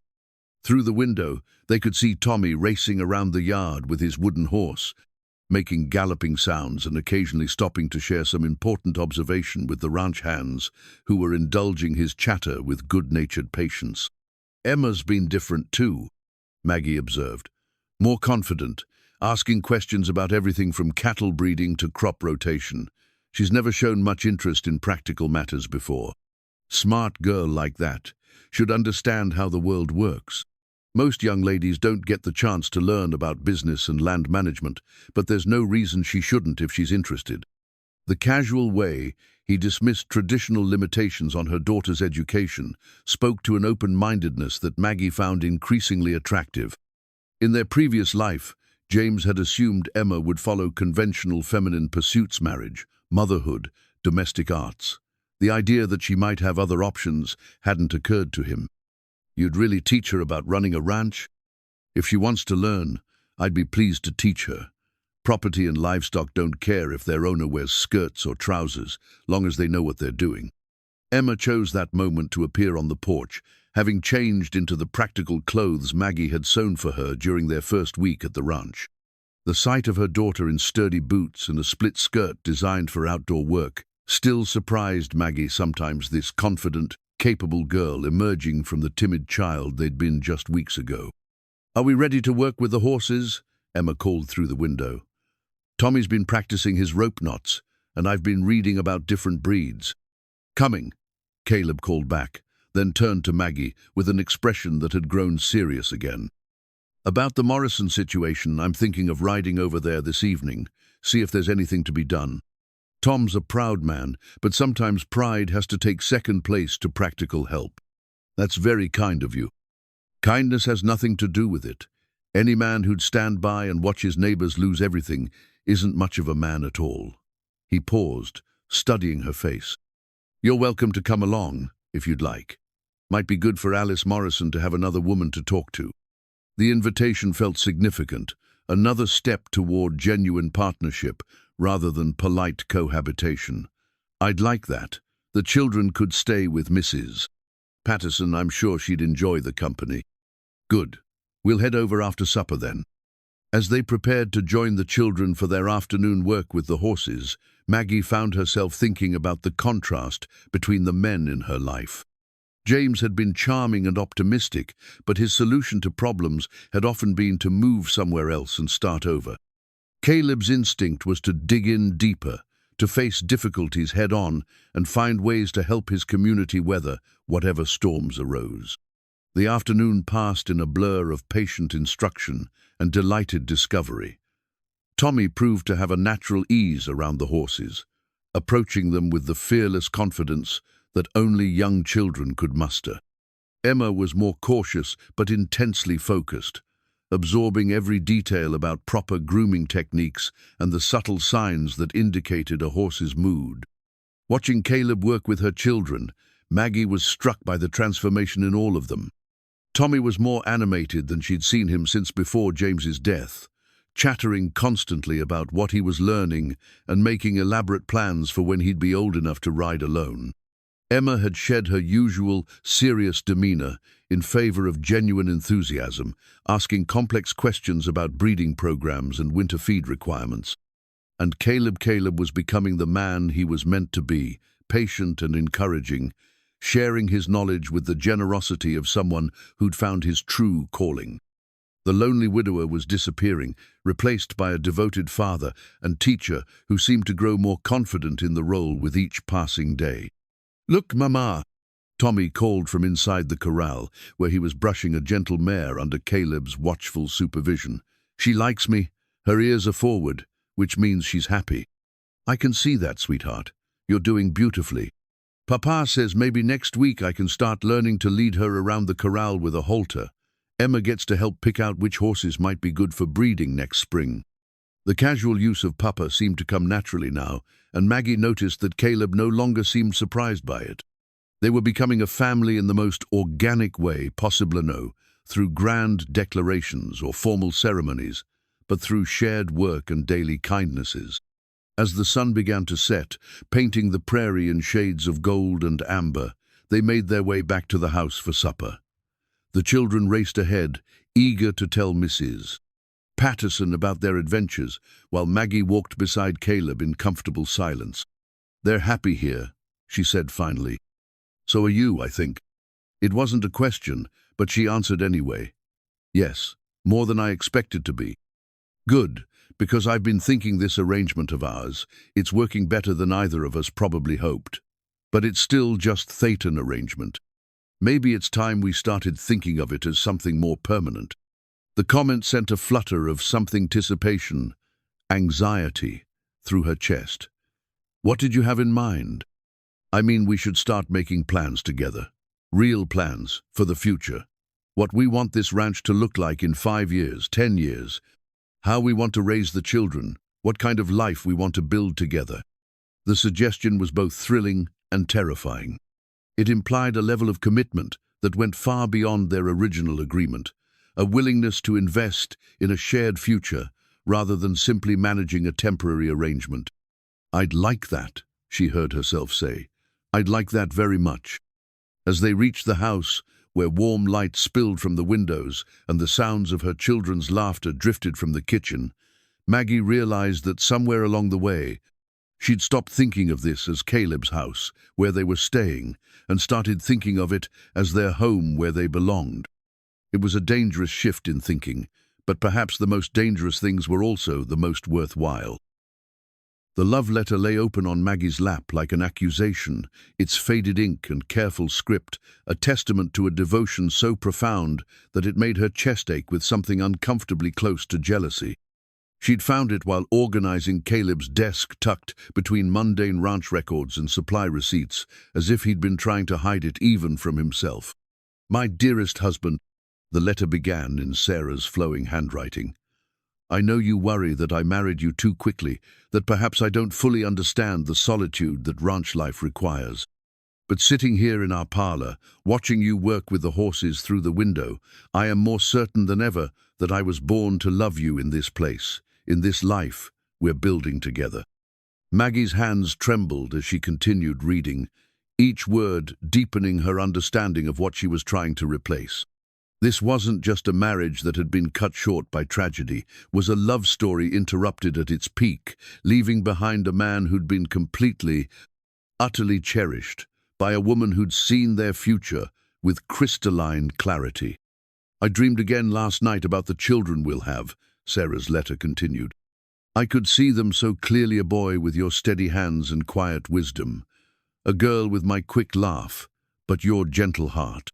They were running through the tall grass behind the house, calling for their papa to come see some treasure they'd discovered.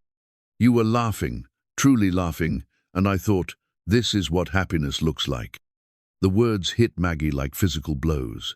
Here she was, living the life Sarah had dreamed of, raising children in the house Sarah had imagined, filling with her own. The irony was cruel enough to make her wonder if perhaps she was being punished for some unknown transgression. "Mrs. Boone," Mrs. Patterson's voice drifted from the kitchen, where the elderly woman was helping prepare dinner. "Do you need anything from the pantry?" "No, thank you," Maggie called back, quickly folding the letter and tucking it back where she'd found it. But the damage was done. Sarah's words had lodged themselves in her heart like splinters, making every breath a reminder of her inadequacy. She rose from Caleb's desk chair and moved to the window where Sarah had once watched her husband work with horses. The view was exactly as the letter had described. Caleb in the corral with Emma and Tommy, patient and encouraging as he taught them the finer points of horse care. The scene should have filled her with contentment, but now all she could see was how perfectly it matched another woman's dreams. "Mama?" Emma appeared in the doorway, her face flushed from the afternoon's outdoor work. "Papa says dinner will be ready soon. Are you coming?" Papa. The word that had once filled Maggie with such joy now seemed to mock her. Tommy and Emma were calling Caleb by the name Sarah had imagined their children using, living out a fantasy that belonged to someone else entirely. "I'll be there in a moment, sweetheart." But Emma's perceptive gaze had already noted something amiss. "Are you feeling all right? You look sad." "I'm fine, just thinking about some letters I need to write." The lie came easily, but Emma's expression suggested she wasn't entirely convinced. At 8 years old, she'd already learned to read the subtle shifts in adult moods that often preceded changes for the worse. Dinner that evening felt like a performance Maggie was watching from outside herself. Caleb discussed the day's work with the children, praising Emma's growing confidence with the horses and Tommy's natural instincts for reading animal behavior. The conversation was warm, familial, exactly what she'd hoped for when they'd first arrived at the Broken Creek Ranch. But now, instead of contentment, she felt like an interloper at someone else's table, playing a role that had been written for another actress. "Maggie," Caleb's voice broke through her distracted thoughts. "You've been quiet tonight. Everything all right?" She looked up to find 3 pairs of eyes focused on her with concern. Tommy and Emma, with the worried expressions of children who'd learned to fear their mother's distant moods, and Caleb, with the careful attention of a man trying to solve a puzzle he didn't fully understand. "Just tired, I suppose. It's been a long day." The explanation satisfied the children, who returned to their discussion of tomorrow's planned activities. But Caleb continued to study her face with the same focused intensity he brought to evaluating horses or reading weather patterns. After dinner, as they settled into their evening routines, Maggie found herself moving through the familiar tasks with mechanical precision. She helped Tommy prepare for bed, listened to Emma, read from her book about horses, and tidied the kitchen with the efficiency of someone trying to outrun their own thoughts. "Children settled?" Caleb asked as she entered the parlor, where he was reviewing ranch ledgers by lamplight. "Yes, Tommy's practicing his whistling, and Emma's reading about different breeds of cattle." "Good. They're both taking to ranch life better than I hoped." He set aside his papers and gave her his full attention. "Now, what's really troubling you? And don't say you're just tired. I've seen tired, and this is something else." The directness of his question caught her off guard. Over the past weeks, they'd developed a comfortable pattern of polite conversation that rarely ventured into deeply personal territory. This felt like a departure from their carefully maintained boundaries. "I don't know what you mean. You've been different since this afternoon. Distant, like you're here but thinking about somewhere else." His voice carried genuine concern rather than accusation. "Did something happen while I was working with the children?" Maggie felt cornered by his perceptiveness.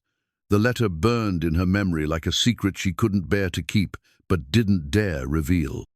How could she explain that she'd discovered the depth of his previous love and found herself lacking in comparison? "I was just thinking about our situation," she said carefully, "about whether we're being fair to each other." Caleb's expression grew more serious. "In what way?" The question she'd been avoiding all evening finally forced itself to the surface. "Do you ever regret it? This arrangement we've made? Do you ever wish you'd waited for someone more suitable?" "More suitable how?" The gentle confusion in his voice only made it worse. He genuinely didn't understand what she was asking, which meant he wasn't tormented by the same doubts that were eating at her. "Someone you could love the way you loved Sarah." The words hung between them like a challenge thrown down at a duel. Caleb went very still, his hands resting motionless on the ledger he'd been reviewing. "What brought this on?" he asked quietly. Maggie realized she'd trapped herself. She couldn't explain her sudden insecurity without admitting to reading private correspondence, but she couldn't take back the question now that it was spoken. "I just wonder sometimes if you compare us." If you look at me trying to manage your household and think about how much better she would have done it. Maggie. Or if you watch me with the children and remember how she would have been with the babies you planned to have together. Stop. The word came out sharper than he probably intended, because he immediately softened his tone. Just stop. But now that she'd started, the words seemed to pour out of her like water from a broken dam. I know I'm not what you would have chosen if circumstances had been different. I know this marriage is about practical necessity rather than affection, but sometimes I catch myself wishing. Wishing what? The question was asked so quietly she almost didn't hear it. When she looked up, she found Caleb watching her with an expression she couldn't read, something between pain and hope. Wishing I could be enough, she whispered. Wishing I could make you forget about missing her, even if just for a little while. The admission hung in the air between them, too honest and too revealing to take back. Maggie felt heat rise in her cheeks as she realized what she'd just confessed, that somewhere along the way, she'd begun wanting more from their arrangement than simple security for her children. Caleb was quiet for so long that she began to wonder if she'd made a terrible mistake.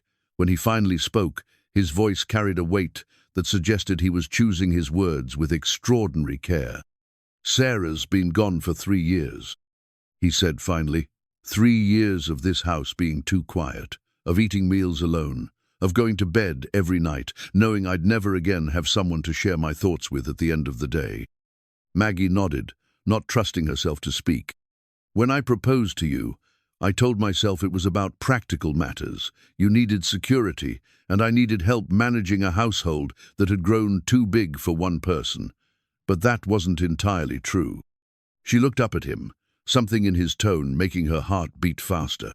The truth is, I proposed because, for the first time in 3 years, I met someone who made me remember what it felt like to want to protect someone, to care about their happiness, to imagine a future that included more than just work and solitude. The words sent a shock of something hope, disbelief, through her chest. I don't want you to be Sarah, he continued. I want you to be Maggie. The woman who fights like a wildcat to protect her children, who can manage a household and learn ranch business and still find energy to help her daughter with reading lessons. The woman who makes this house feel like a home instead of a monument to what I lost. Tears threatened at the corners of her eyes. But you loved her so much. I did love her. I'll always love her. But love isn't like a well that runs dry when you draw from it. It's more like a spring that gets stronger the more it's used. He paused, his storm-grey eyes steady on hers. I'm beginning to love you too, Maggie. Different from how I loved Sarah, but no less real. The admission hit her like a physical blow, not because it was painful, but because it was so much more than she'd dared to hope for. I don't know how to be loved, she whispered. James cared for me, but he was always distracted by his work, his plans, his dreams of something bigger. I've never been someone's first priority. Then it's time you learned what that feels like. The promise in those words made her breath catch. Without quite realizing she was moving, she found herself crossing the room to where he sat, drawn by the steady warmth in his eyes. Caleb, come here, he said softly, and she did. He pulled her down to sit beside him on the settee, his large hands gentle as they framed her face. You want to know if you're enough? You're more than enough. You're everything I didn't know I was still hoping for. When he kissed her, it was nothing like the perfunctory ceremony that had sealed their marriage vows. This was a kiss between two people choosing each other, acknowledging feelings that had been growing in the quiet spaces between their careful conversations. When they broke apart, Maggie felt as if the world had shifted on its axis. The letter that had tormented her that afternoon suddenly seemed less important, not because Sarah's love for Caleb had been diminished, but because she finally understood that there was room in his heart for both memories and new beginnings. I found one of her letters today, she admitted quietly. That's what brought all this on, reading about how much she loved you, how perfectly she'd imagined your life together. Caleb's expression grew thoughtful. Which letter? The one about dreaming of children running through the grass, calling for their papa. A soft smile touched his lips. She wrote that one when we'd been married about 6 months. She was so excited about the future, so certain everything would work out exactly as she'd planned. And now Emma and Tommy are living out her dream instead. "No," he said firmly. "Emma and Tommy are living out their own dream. Sarah imagined our children, but she couldn't have imagined your children, couldn't have known how brave Emma would be about learning to handle horses, or how Tommy would take to ranch life like he was born to it. What we have now isn't a substitute for what I lost, it's something entirely new and entirely ours." The distinction was subtle but profound, and it went a long way toward healing the wound that Sarah's letter had opened in her heart. "I want this to work," she said quietly. "Not just the practical aspects, but all of it. I want to be a real wife to you, and I want you to be happy with the choice you made." "I am happy with it, happier than I've been in years." His thumb traced along her cheekbone with gentle reverence. "The question is, are you happy with it?" Maggie considered the question seriously. Was she happy?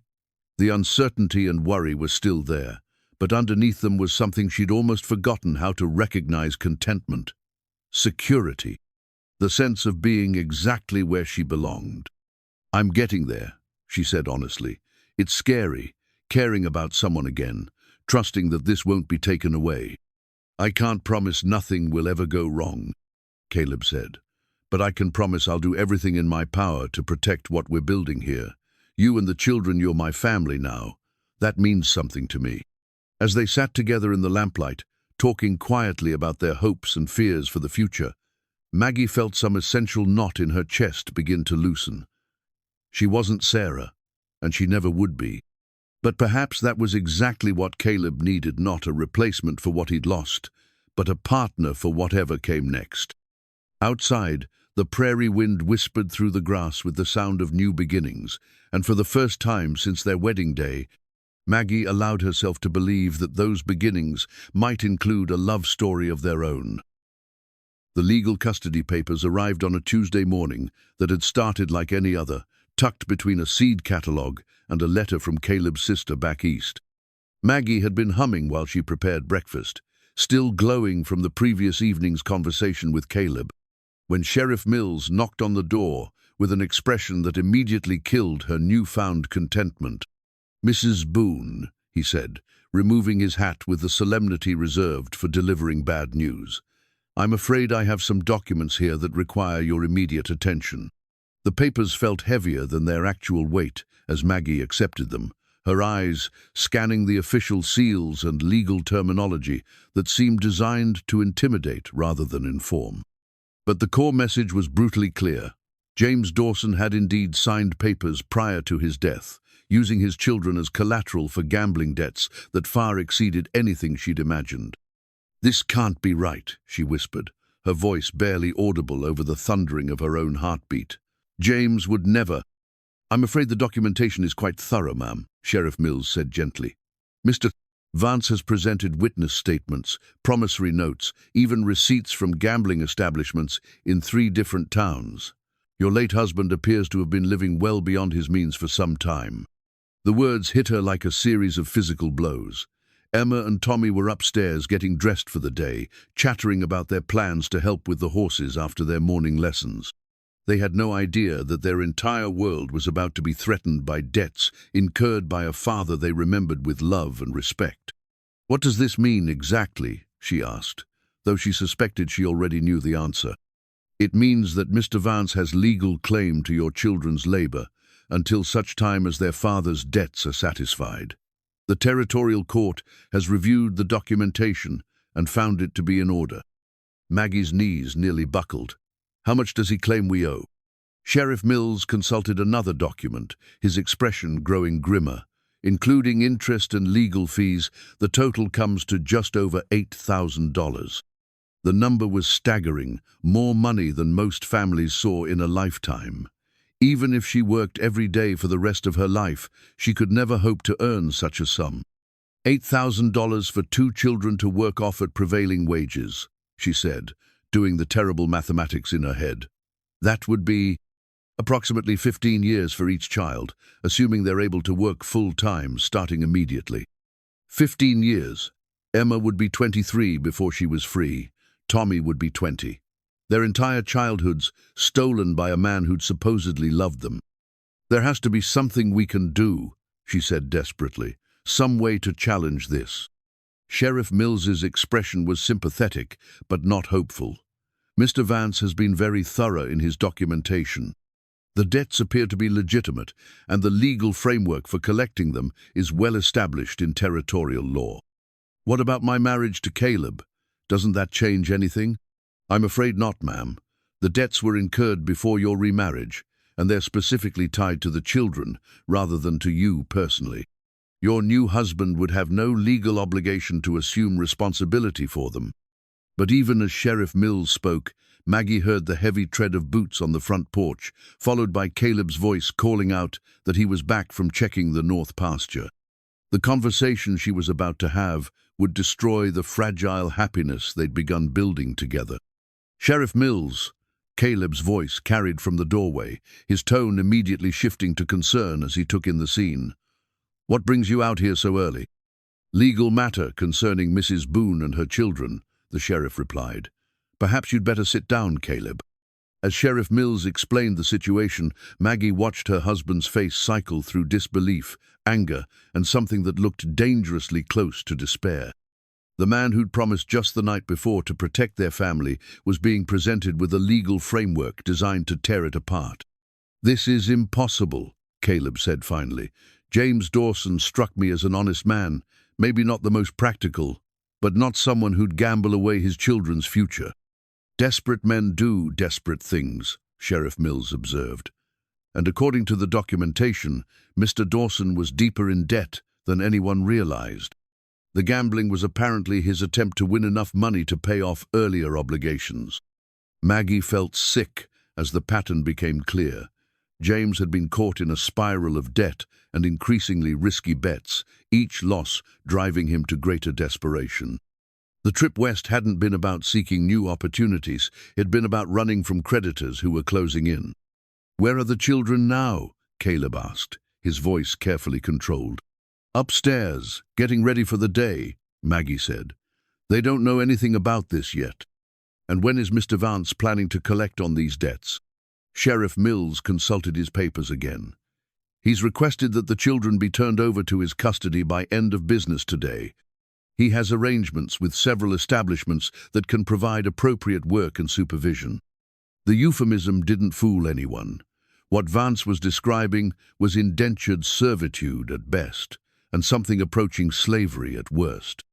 Emma and Tommy would disappear into a system designed to extract maximum labor while providing minimal care. "Over my dead body," Caleb said quietly, but with a conviction that made the sheriff shift uncomfortably. "Now, Caleb, I understand your feelings, but the law is the law. These documents appear to be in order, and the law can go to hell." The crude language was so unlike Caleb's usual measured speech that it shocked everyone in the room.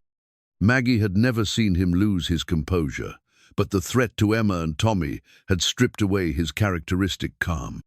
"There has to be some legal recourse," she said desperately, "some way to challenge the debt or the collection method."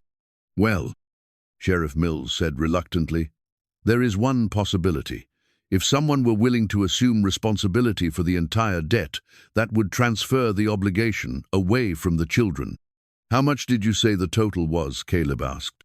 "Just over $8,000, including interest and fees." Caleb was quiet for a long moment, his expression unreadable. Maggie knew he was a prosperous rancher, but $8,000 was an enormous sum, even for a man of his means. "I'll pay it," he said finally. "Caleb, no," Maggie protested. "We can't ask you to." "You're not asking. I'm offering." His voice carried the finality of a man who'd made up his mind. "Those children are part of my family now, and I don't abandon family."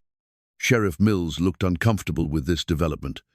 "Mr. Boone, you should know that Mr. Vance specifically mentioned he'd be unwilling to accept payment from you.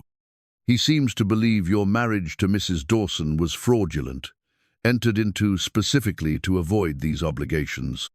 The statement hit the room like a thunderbolt. Maggie realized that Vance had been planning this from the beginning, that his confrontation with them at the general store had been about more than just intimidation. He'd been setting the stage for a legal trap that would be almost impossible to escape. "Then we'll see what the territorial judge has to say about that," Caleb said grimly. "I should warn you," Sheriff Mills continued.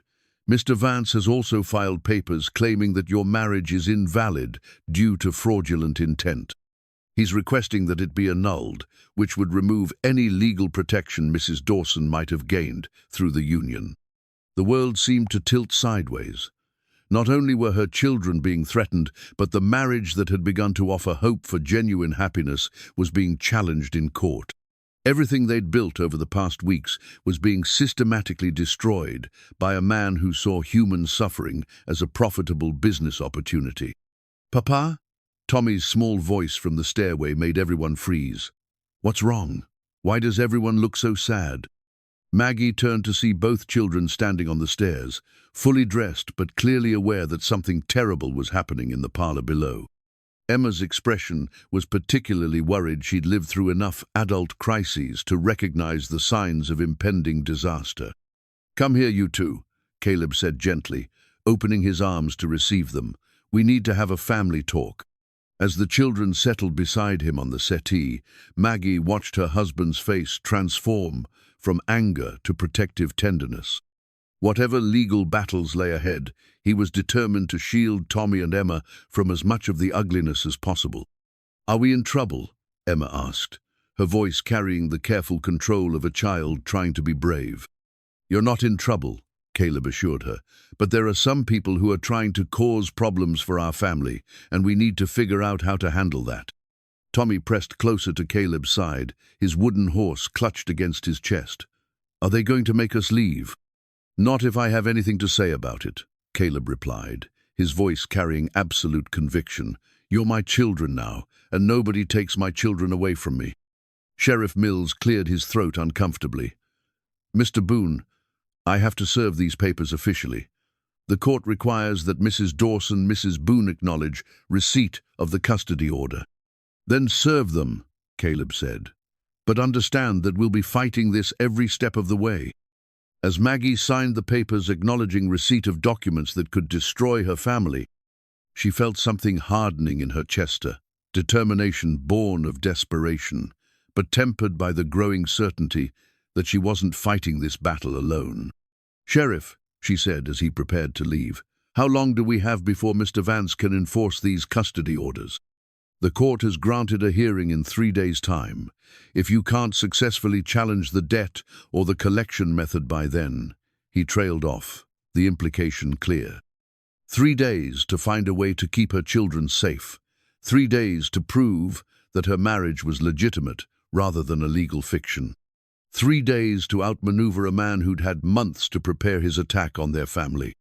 After Sheriff Mills left, the house fell into a silence, broken only by Tommy's quiet sniffling.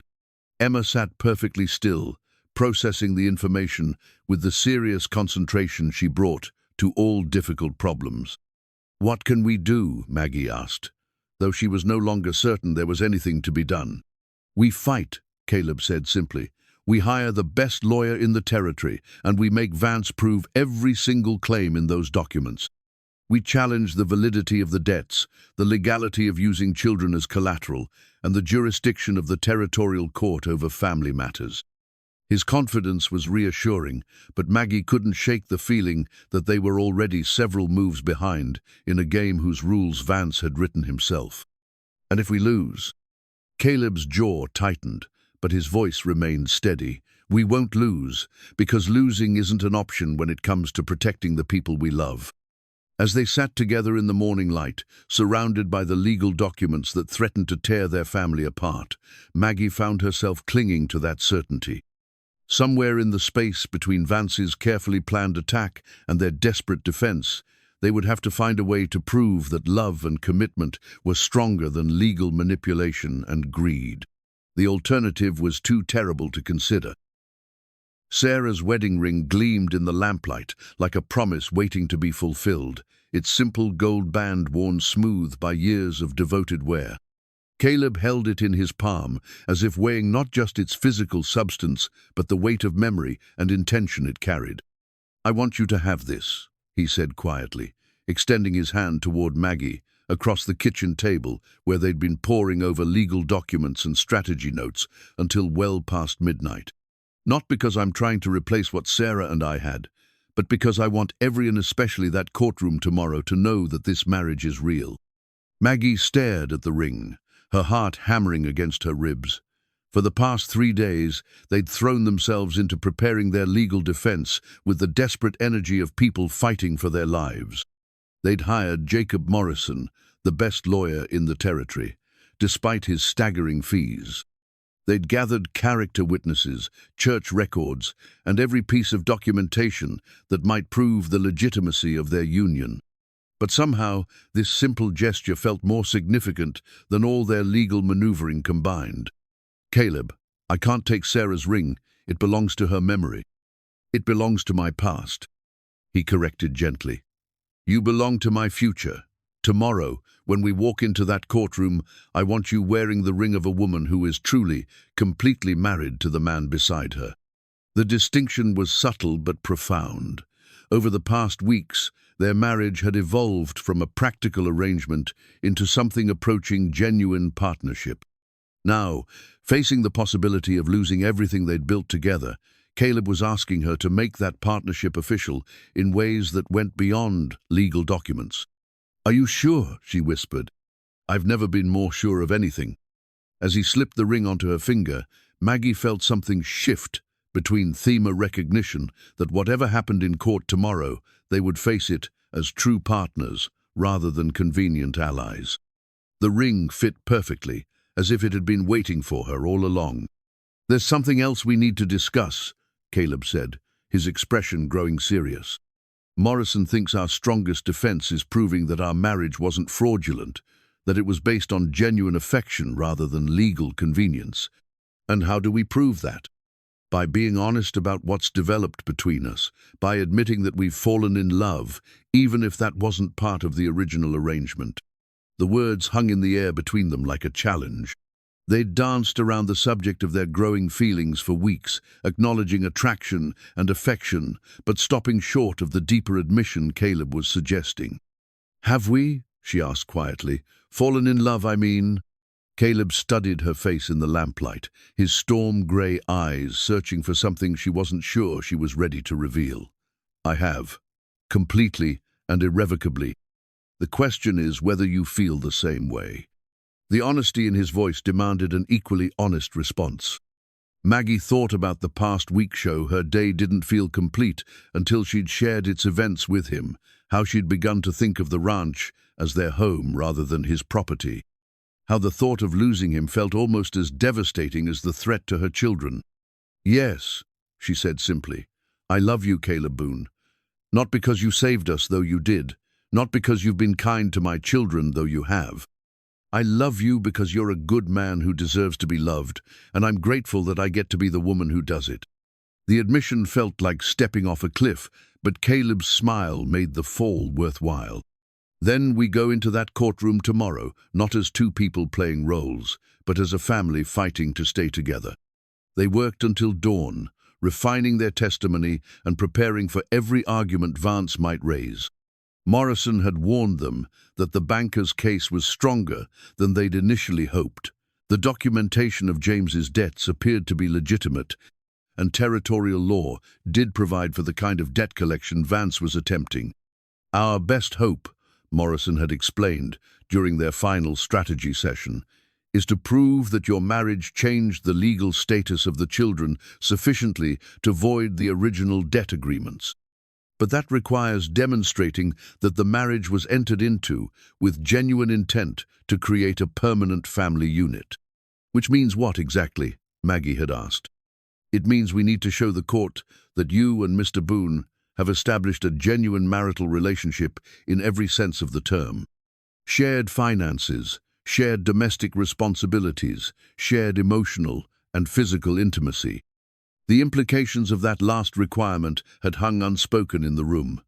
Their marriage had been chased by mutual agreement, a practical arrangement that respected both their past experiences and their uncertain future.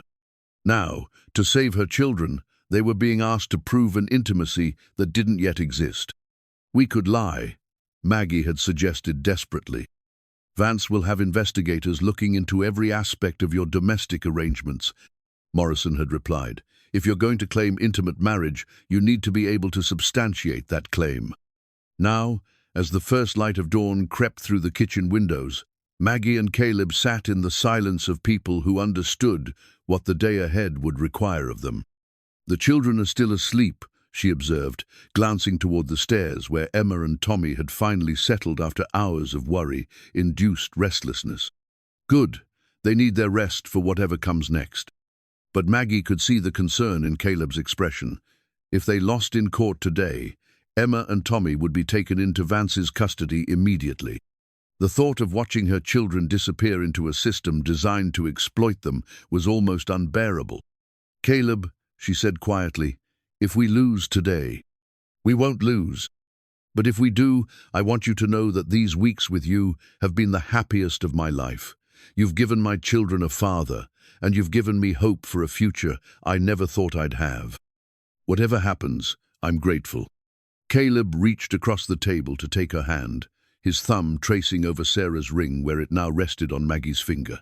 "Nothing's going to happen to our family. I won't let it." The conviction in his voice was absolute, but Maggie could see the fear underneath it. This man who'd lost his first wife and child to circumstances beyond his control was facing the possibility of losing his second family to human greed and legal manipulation. A soft knock at the kitchen door interrupted their quiet moment. Morrison stood on the porch, his usually immaculate appearance showing signs of a sleepless night spent in preparation. "Good morning," he said as Caleb let him in. "I've been reviewing the territorial statutes one more time, and I believe I've found a precedent that might work in our favor." "What kind of precedent?" Maggie asked. "There was a case 3 years ago involving a widow who remarried before her late husband's business debts were discovered. The territorial court ruled that her new marriage created a family unit that superseded the previous obligations, particularly when children were involved." "That sounds promising," Caleb said carefully. "It is, but there's a complication. The court required extensive evidence that the new marriage was genuine rather than a legal fiction created to avoid debt obligations. They examined everything from sleeping arrangements to financial integration to social recognition of the union. The warning was clear. Their day in court wouldn't just be about legal arguments, but about having their most private arrangements scrutinized by strangers who would be looking for any sign of deception. "We're prepared for that," Maggie said, though her stomach clenched with anxiety. "Good, because Vance will certainly challenge every aspect of your relationship. He's hired investigators who've been watching your property, talking to your neighbors, even questioning the children's schoolmates." The invasion of privacy was staggering, but not surprising given what they'd learned about Vance's methods over the past few days. "What time do we need to be at the courthouse?" Caleb asked. "Proceedings begin at 9 o'clock.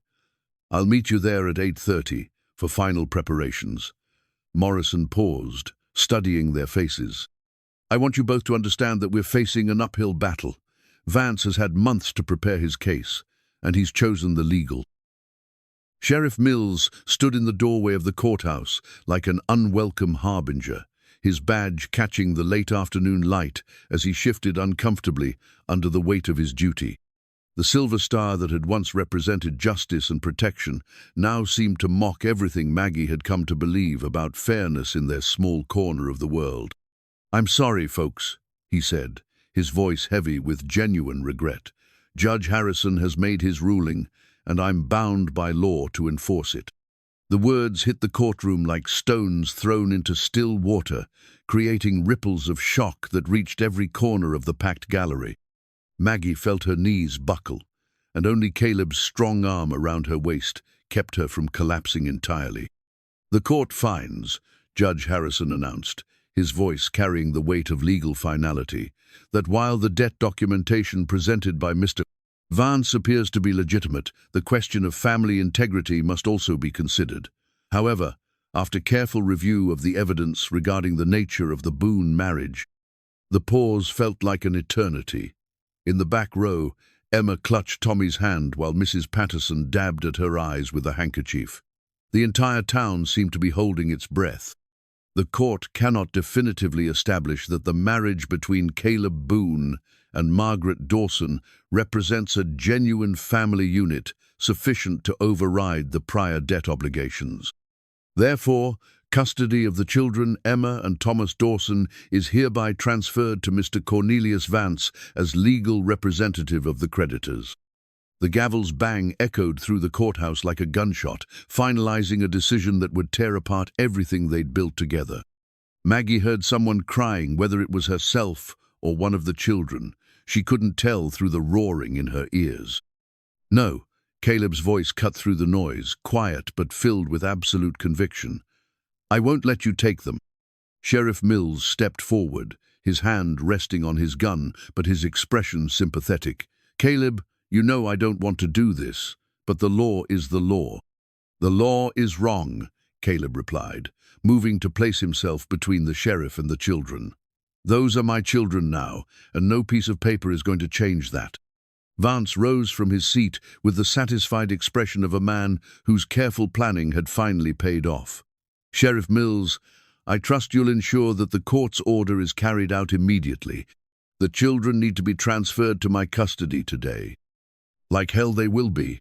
The voice came from the back of the courtroom, surprising everyone. Tom Morrison, not the lawyer, but the farmer whose foreclosure notice had started this entire chain of events, stood, with his hat in his hands and determination written across his weathered face. "Tom," Sheriff Mills warned, "this isn't your fight." "Maybe not legally," Morrison replied, walking down the aisle with the steady gait of a man who'd made up his mind about something important. "But morally, this is everyone's fight who's ever loved a child or tried to protect a family." Behind him, other townspeople began to stand. Martha Thompson from the general store, Doc Henderson, the blacksmith, the hotel owner, even some of the ranch hands from neighboring spreads. One by one, they rose until nearly half the courtroom was on its feet. "What is the meaning of this?" Judge Harrison demanded, clearly flustered by the unprecedented display of civil disobedience. "It means," Martha Thompson called out, "that this community doesn't stand by and watch children get torn away from loving homes just because some banker found a legal loophole." Vance's face had turned an unpleasant shade of red. "This is contempt of court. Sheriff, arrest these people." But Sheriff Mills made no move toward his handcuffs. Instead, he looked around the room at faces he'd known for years, people who'd supported him through elections, trusted him to keep their community safe, looked to him as a symbol of justice rather than mere law enforcement. "Judge," he said carefully, "maybe we should consider a temporary delay while all parties have time to—" "There will be no delay," Vance snapped. "The court has ruled, and I demand immediate compliance." Emma's small voice cut through the adult arguments like a knife through fabric. "I don't want to go with him," she said, her words carrying across the courtroom with surprising clarity. "He's a bad man, and he wants to hurt us." Tommy nodded vigorously beside her. "We want to stay with Papa and Mama. They love us." The simple declaration from two frightened children had more impact than all the legal arguments that had preceded it. Even Judge Harrison seemed shaken by their obvious distress. "Children often resist necessary changes," Vance said dismissively. "That doesn't alter their legal obligations." "Legal obligations?" Caleb's voice carried a dangerous edge that made everyone in the room pay attention. "You want to talk about legal obligations? Let's talk about your obligation to treat human beings with dignity instead of as property to be bought and sold." "Mr. Boone," Judge Harrison warned, "you're very close to contempt charges yourself." "Then charge me," Caleb replied, "because I'm not letting you take my children, and I'm not letting this travesty of justice stand unchallenged." The courthouse had descended into barely controlled chaos, with townspeople calling out support for the Boone family, while Vance's lawyers demanded immediate enforcement of the court order. Sheriff Mills stood in the middle of it all, clearly torn between his legal obligations and his moral instincts. "Sheriff," Vance said, his voice cutting through the noise, "if you refuse to enforce this court order, I'll have you removed from office and replaced with someone who understands the importance of upholding the law." The threat hung in the air like a sword over everyone's head. Mills was a good man, but he was also an elected official who depended on community support to maintain his position. Vance's wealth and political connections gave him the power to make good on his threat. "I'll enforce the order," Mills said reluctantly, "but I'm doing so under protest, and I want it noted in the court record that this decision goes against everything this community stands for." As the sheriff approached the children, Caleb stepped forward to block his path. The two men faced each other, friends and neighbors caught on opposite sides of an impossible situation. "Don't make this harder than it has to be," Mills said quietly. "You know I don't want to hurt you, but I will if you force my hand." "Then you'll have to hurt me," Caleb replied, his voice steady despite the pain visible in his eyes. "Because I gave those children my word that I'd protect them, and a man's word is all he really has in this world." The standoff might have continued indefinitely, but Tommy's small voice broke the tension. "It's okay, Papa," he said, tears streaming down his face. "We'll be brave like you taught us." Emma took her brother's hand and walked toward Vance with the dignity of a queen going to her execution. "We'll remember everything you and Mama taught us," she told Caleb, "and someday we'll come back home." The courage of the two children shamed every adult in the room. These were 8- and 5-year-olds facing an uncertain future with more grace than the grown-ups who were supposed to protect them. "Wait," Judge Harrison said suddenly, his voice carrying a note of uncertainty that hadn't been there before. "Mr. Vance, before we proceed with the transfer of custody, I want to review the documentation one more time." Vance's expression grew suspicious. "Your Honor, the court has already ruled. The court can reconsider its rulings if new information comes to light," Harrison replied firmly. "And the children's testimony has raised questions about the appropriateness of this custody arrangement." Hope flickered in Maggie's chest like a candle flame in a strong wind fragile, but refusing to be extinguished entirely. "Furthermore," the judge continued, "I'm troubled by the community response to this ruling. When an entire town rises to protest a legal decision, it suggests that perhaps the law and justice are not perfectly aligned in this case." "Justice is what the law provides," Vance said coldly. "Community sentiment has no bearing on legal obligations." "Doesn't it?" Judge Harrison studied the faces around his courtroom, honest, hard-working people who'd stood up to defend their neighbors despite the potential consequences. "Perhaps it's time we remembered that laws are made to serve communities, not the other way around." The marriage certificate crackled as Morrison unfolded it with the reverence usually reserved for sacred documents. Its official seals and careful calligraphy suddenly transformed from mere paperwork into the legal foundation that might save a family. Judge Harrison adjusted his spectacles and leaned forward to examine the document that had become the centerpiece of their desperate defense. "Your Honor," Morrison said, his voice carrying renewed confidence, "I'd like to direct the court's attention to the specific wording of the marriage ceremony that united Mr. Caleb Boone and Mrs. Margaret Dawson." Vance's attorney, Garrett, shot to his feet with the practiced speed of a man sensing danger. "Objection. The validity of the marriage ceremony has already been established. This document has been reviewed multiple times." "Not the ceremony itself," Morrison replied smoothly, "but the specific legal language used during the proceedings. Language that may have implications for the custody question before this court." Judge Harrison waved Garrett back to his seat. "I'll allow it. Mr. Morrison, please proceed." "Thank you, Your Honor. The marriage certificate clearly states that Caleb Boone did take Margaret Dawson and her children into his family, accepting full responsibility for their welfare and protection, as if they were his own flesh and blood." The words echoed through the courthouse with new significance. Maggie remembered Reverend Mitchell speaking those exact phrases during their hastily arranged ceremony, but she hadn't fully grasped their legal implications at the time. "This language," Morrison continued, "represents formal adoption proceedings conducted simultaneously with the marriage ceremony. Under territorial law, adopted children cannot be claimed as collateral for their biological father's debts." The courthouse erupted in murmurs of hope and confusion. Vance's face had gone white, while his lawyers huddled together in urgent, whispered consultation. Furthermore, Morrison pressed his advantage. The adoption was witnessed by respected members of this community and recorded in the official church registry. The children legally became Boone family members the moment their mother married Mr. Boone. Judge Harrison studied the certificate more carefully, his expression growing thoughtful. "Mr. Garrett, how does your client respond to this adoption argument?"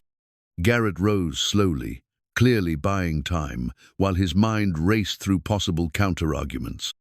"Your Honor, even if the adoption language is legally valid, which we dispute it, doesn't erase the prior debt obligations. The children were used as collateral before any adoption proceedings, and—" "But they weren't children when the debt was incurred," Morrison interrupted. "They were specific individuals named Emma Dawson and Thomas Dawson. The children now before this court are Emma Boone and Thomas Boone, legally different persons under territorial law." The legal technicality was elegant in its simplicity, and Maggie could see Judge Harrison beginning to nod as he grasped its implications. "This is ridiculous," Vance exploded, abandoning his usual controlled demeanor. "You can't just change children's names and pretend that erases legitimate debts." "Order!" Judge Harrison banged his gavel firmly. "Mr. Vance, you will control yourself or be removed from my courtroom." But Vance was beyond controlling himself. Months of careful planning were crumbling before his eyes, and his mask of civilized business practice was slipping to reveal the predatory nature underneath. "These people are making a mockery of the legal system," he continued, gesturing wildly toward the Boone family. "It's obvious that this entire marriage was a fraud designed to circumvent legitimate debt collection." "That's enough." Caleb's voice cut through Vance's tirade like a sword through silk. He rose from his seat with the deliberate movements of a man pushed beyond his limits. "You want to talk about fraud? Let's talk about your business practices, Vance. Let's talk about the loans you've called in early, the foreclosures you've engineered, the families you've destroyed for profit." Sheriff Mills stepped forward, sensing the potential for violence in the charged atmosphere. "Caleb, sit down. Let the lawyers handle this." "No," Caleb replied, his eyes fixed on Vance with laser intensity. "I've sat quietly and let this man threaten my family long enough. It's time someone spoke the truth about what's really happening here." "Mr. Boone," Judge Harrison warned, "you're out of order." "Then hold me in contempt," Caleb shot back. "But first, let this court hear about how Vance and his partner Hutchins have been systematically targeting vulnerable families, manufacturing debt crises, and profiting from human misery." The accusation hung in the air like smoke from a fired gun. Bradley Hutchins, who'd been silent throughout the proceedings, suddenly looked extremely uncomfortable. "That's slander," Vance sputtered. "I demand—" "You demand nothing," Doc Henderson's voice carried from the gallery, where he'd risen with the authority of his respected position in the community. "Judge Harrison, I can testify to the pattern Mr. Boone is describing. I've seen too many families destroyed by Vance's business practices to believe this case is about legitimate debt collection." Martha Thompson nodded vigorously. "He's been pressuring people to take loans they couldn't afford, then calling them in ahead of schedule. The Morrison family, the Kellys, half a dozen others saw the same pattern." Judge Harrison's expression had grown increasingly grave as the accusations mounted. "These are serious charges. Do you have evidence to support them?" "I do," said a voice from the back of the courtroom. Everyone turned to see Jacob Peterson, the clerk from Vance's own bank, standing with a leather satchel clutched against his chest. "I've brought copies of loan documents, correspondence between Vance and Hutchins, and records of property transfers that show the pattern they're talking about." The courtroom fell silent as Peterson walked down the aisle, his footsteps echoing like drumbeats. Vance's face had gone from white to grey, the color of a man watching his empire crumble. "Peterson!" Vance snapped. "You're violating your employment contract. Those documents are confidential." "Were confidential," Peterson corrected, his voice shaking but determined. "But I can't be part of destroying families anymore. What you're doing to these children, what you've done to other families, it's not just wrong, it's evil." He handed the satchel to Morrison, who began extracting documents with the eager efficiency of a lawyer who'd just been handed victory on a silver platter.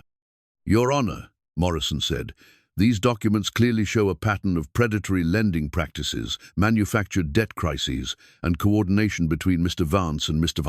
Hutchins to acquire valuable properties at below-market prices." Judge Harrison accepted the documents and began reviewing them with growing concern. "Mr. Garrett, I trust your client can explain these irregularities." But Garrett was studying the papers over the judge's shoulder, and his expression suggested he was seeing his client's case and, possibly, his career going up in flames. "Your Honor," he said carefully, "I may need to request a recess to review these new materials with my client." "Denied," Judge Harrison said firmly. "This court has been manipulated quite enough for one day. Mr. Vance, you will answer for these documents immediately." Vance looked around the courtroom like a trapped animal, seeing hostile faces everywhere he turned. His carefully constructed legal case was collapsing, and his reputation was about to follow. "I invoke my right against self-incrimination," he said finally. The words were like a confession in themselves. Judge Harrison's expression grew thunderous as he realized how thoroughly his court had been used as a weapon against innocent families. "In light of these revelations," he announced, "this court finds that the debt collection proceedings against the Dawson children were initiated in bad faith and as part of a broader pattern of illegal business practices. The custody order is hereby vacated, and the children will remain with their adoptive parents." The courthouse erupted in cheers so loud that they could probably be heard 3 blocks away. Emma and Tommy launched themselves from their seats and ran to Caleb and Maggie, who caught them in embraces that spoke of relief too profound for words. But Judge Harrison wasn't finished. "Furthermore," he continued, raising his voice over the celebration, "I'm ordering a full investigation into Mr. Vance's banking practices and directing the territorial attorney to review all foreclosure proceedings conducted under his authority." Vance was already heading for the door, flanked by his lawyers and looking like a man who knew his time in Redemption Ridge was over. Hutchins followed close behind, no doubt calculating how quickly he could distance himself from his now toxic business partner. Sheriff Mills approached the judge's bench with something that looked like relief mixed with anticipation. "Your Honor, should I take Mr. Vance into custody pending the investigation?" "You should indeed, Sheriff. Fraud charges, at minimum." As the sheriff moved to arrest Vance, the banker turned back toward the Boone family with eyes full of rage and defeated malice. "This isn't over," he snarled. "You think you've won something here, but—" His words were cut off as Sheriff Mills grabbed his arm with more force than was strictly necessary. "You're under arrest, Vance. You have the right to remain silent, and I strongly suggest you exercise it." As Vance was led away in handcuffs, the courthouse gradually emptied of spectators, but the Boone family remained in their seats, too emotionally exhausted to move. They'd won more than a legal victory. They'd proven that love and community could triumph over greed and manipulation, at least in their small corner of the world. Judge Harrison approached them, with the marriage certificate still in his hand. "Mr. and Mrs. Boone," he said formally, "the court apologizes for the ordeal your family has endured. The adoption of Emma and Thomas is hereby confirmed and made permanent." He handed the certificate back to Morrison, but his eyes were on the children, who were still clinging to their parents, as if afraid they might disappear. "Young lady, young man," he said to Emma and Tommy, "you have very brave parents and a community that loves you very much. Don't ever forget that." As they finally prepared to leave the courthouse, Maggie realized that the certificate in her hands represented more than just legal protection. It was proof that families could be built on love rather than just blood, and that sometimes the most unlikely beginnings could lead to the most genuine happiness. The late afternoon sun painted Main Street in shades of gold as the Boone family walked toward their wagon, surrounded by well-wishers and friends who'd stood with them in their darkest hour. They were going home, not to Caleb's house or Maggie's refuge, but to their family's ranch, where their future was waiting to be written. The new family portrait sat on the mantelpiece like a declaration of victory over circumstances that had once seemed insurmountable. its silver frame catching the warm light from the fireplace where the Boone family gathered on a crisp October evening 6 months after their courthouse triumph. In the photograph, Caleb's hand rested protectively on Maggie's shoulder, while Emma and Tommy flanked them with genuine smiles that spoke of security finally found. "Tell us the story again, Papa," Tommy said from his position curled against Caleb's side, the wooden horse still clutched in his hands despite his growing collection of real horses to ride. "About how you and Mama fell in love." Maggie looked up from her embroidery sampler she was making for the nursery. They'd begun preparing Gand, caught Caleb's eye with the shared amusement of parents who'd told this story countless times but never tired of their children's fascination with it. "Well," Caleb began, settling deeper into his chair, "it started on a day when the loneliness in this house had grown so heavy that even the prairie wind couldn't blow it away." Emma, now 9 and more confident than she'd ever been, rolled her eyes with theatrical exasperation. "You always start with the sad part. Tell us about the part where you knew you loved each other." "That's the funny thing about love," Maggie said, setting aside her needlework to give the story her full attention. "Sometimes you don't know it's happening until you look back and realize it was there all along." The evening routine had become as comfortable as an old quilt, worn soft by repetition and made precious by the knowledge of how easily it could have been lost.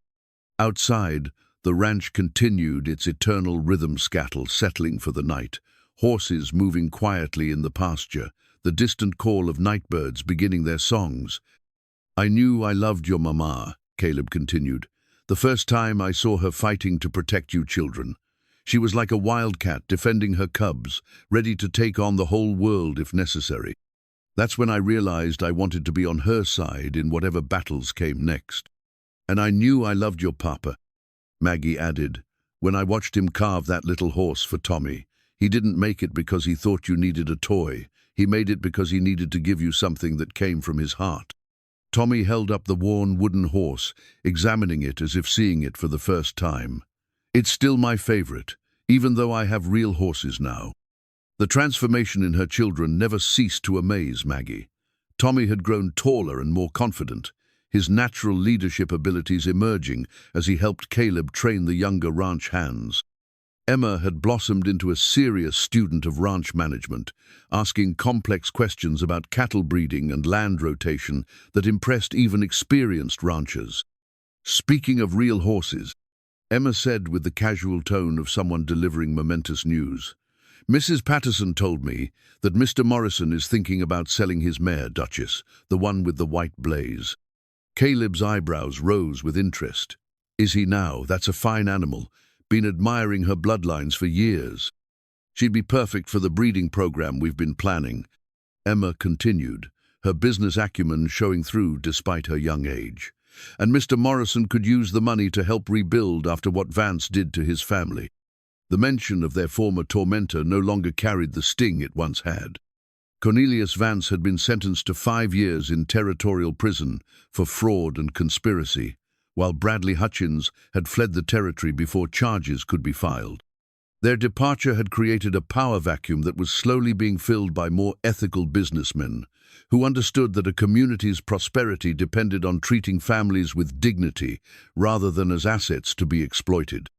"We'll ride over and have a look at her tomorrow," Caleb decided. "If she's as good as you think, we might make an offer." "Can I come too?" Tommy asked eagerly. "I want to see if she likes me." "Horses always like you," Emma said with the fond exasperation of an older sister.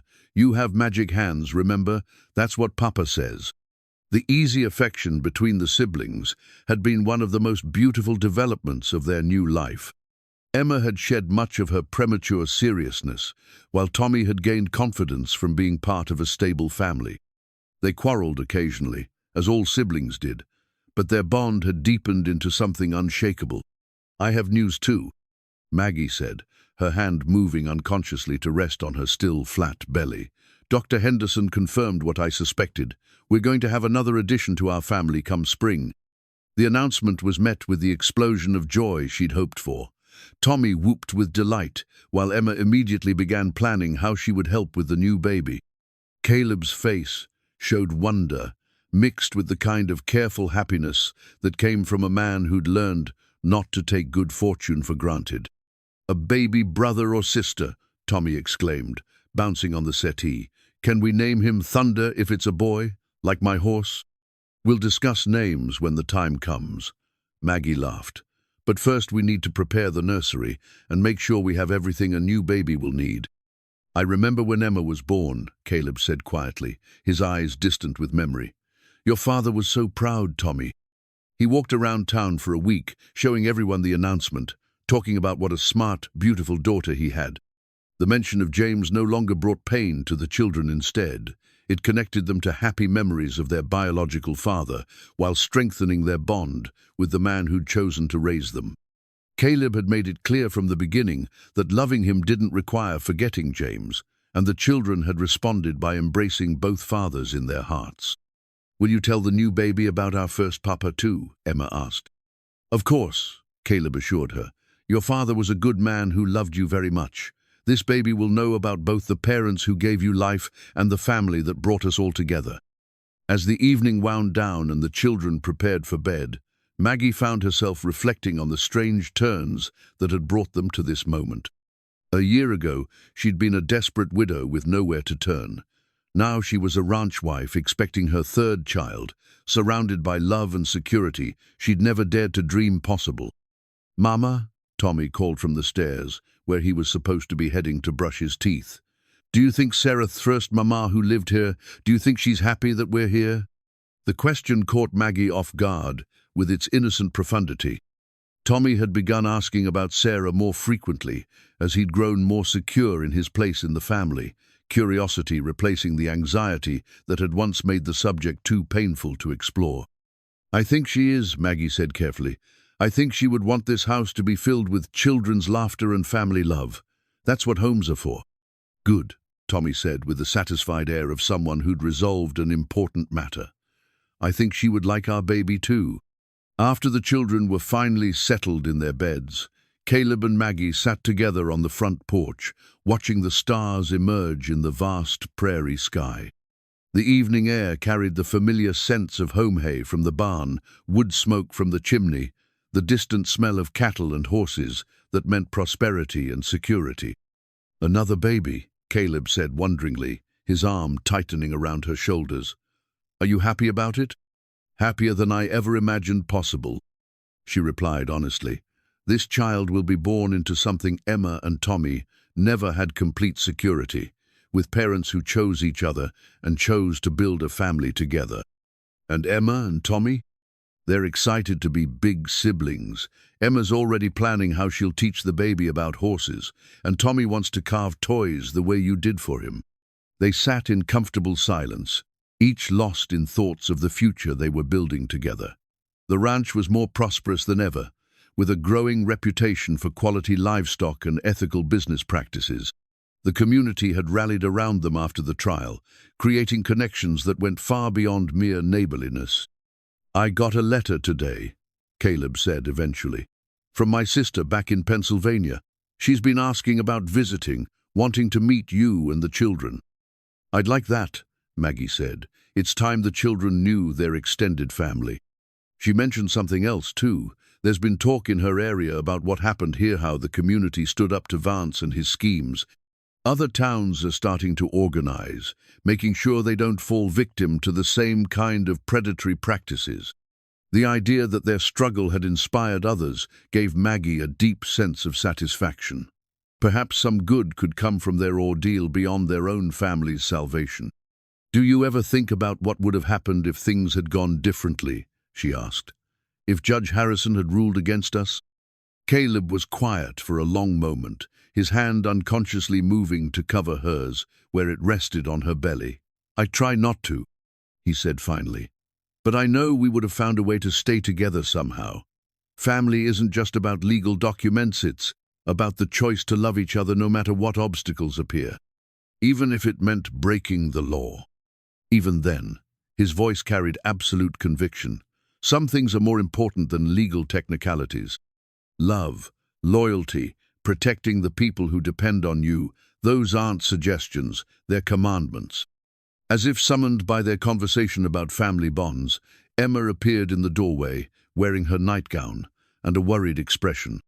"I can't sleep," she announced. "I keep thinking about the baby and wondering if there will be enough love to go around." Maggie opened her arms, and Emma curled up between her parents with the natural ease of a child who'd never doubted her welcome. "Love isn't like pie," Caleb explained gently, echoing the conversation he'd had with Maggie months ago. "When you share it, you don't have less, you have more. This baby won't take love away from you and Tommy. It will give all of us more people to love. Like when you married Mama and suddenly Tommy and I had a papa. Exactly like that." Emma nodded with satisfaction, the worry leaving her face. "Then I think I'm ready for a baby brother or sister, as long as they know that I'm still the best at reading to the horses." "Your position as chief horse reader is completely secure," Maggie assured her with a laugh. After Emma had been tucked back into bed, Caleb and Maggie returned to their contemplation of the future. The photograph inside captured one moment in their family's story, but the real portrait was being painted in shared meals and bedtime stories, in work done together, and dreams planned as one. "I love you, Maggie Boone," Caleb said as they prepared to go inside. "I love the family we've built and the life we're creating together. Whatever challenges come next, we'll face them the way we've faced everything else together." "I love you too, Caleb, more than I ever thought possible." As they closed the door on another day in their life together, Maggie reflected on how miraculous it was that two people who'd started with nothing but desperation and practical necessity had somehow created something so beautiful and strong. The empty rooms that had once echoed with loneliness now rang with children's laughter and plans for the future. Outside, the prairie wind whispered through the grass with the sound of new beginnings, carrying the promise that love, once planted in willing hearts, could grow into something magnificent enough to weather any storm.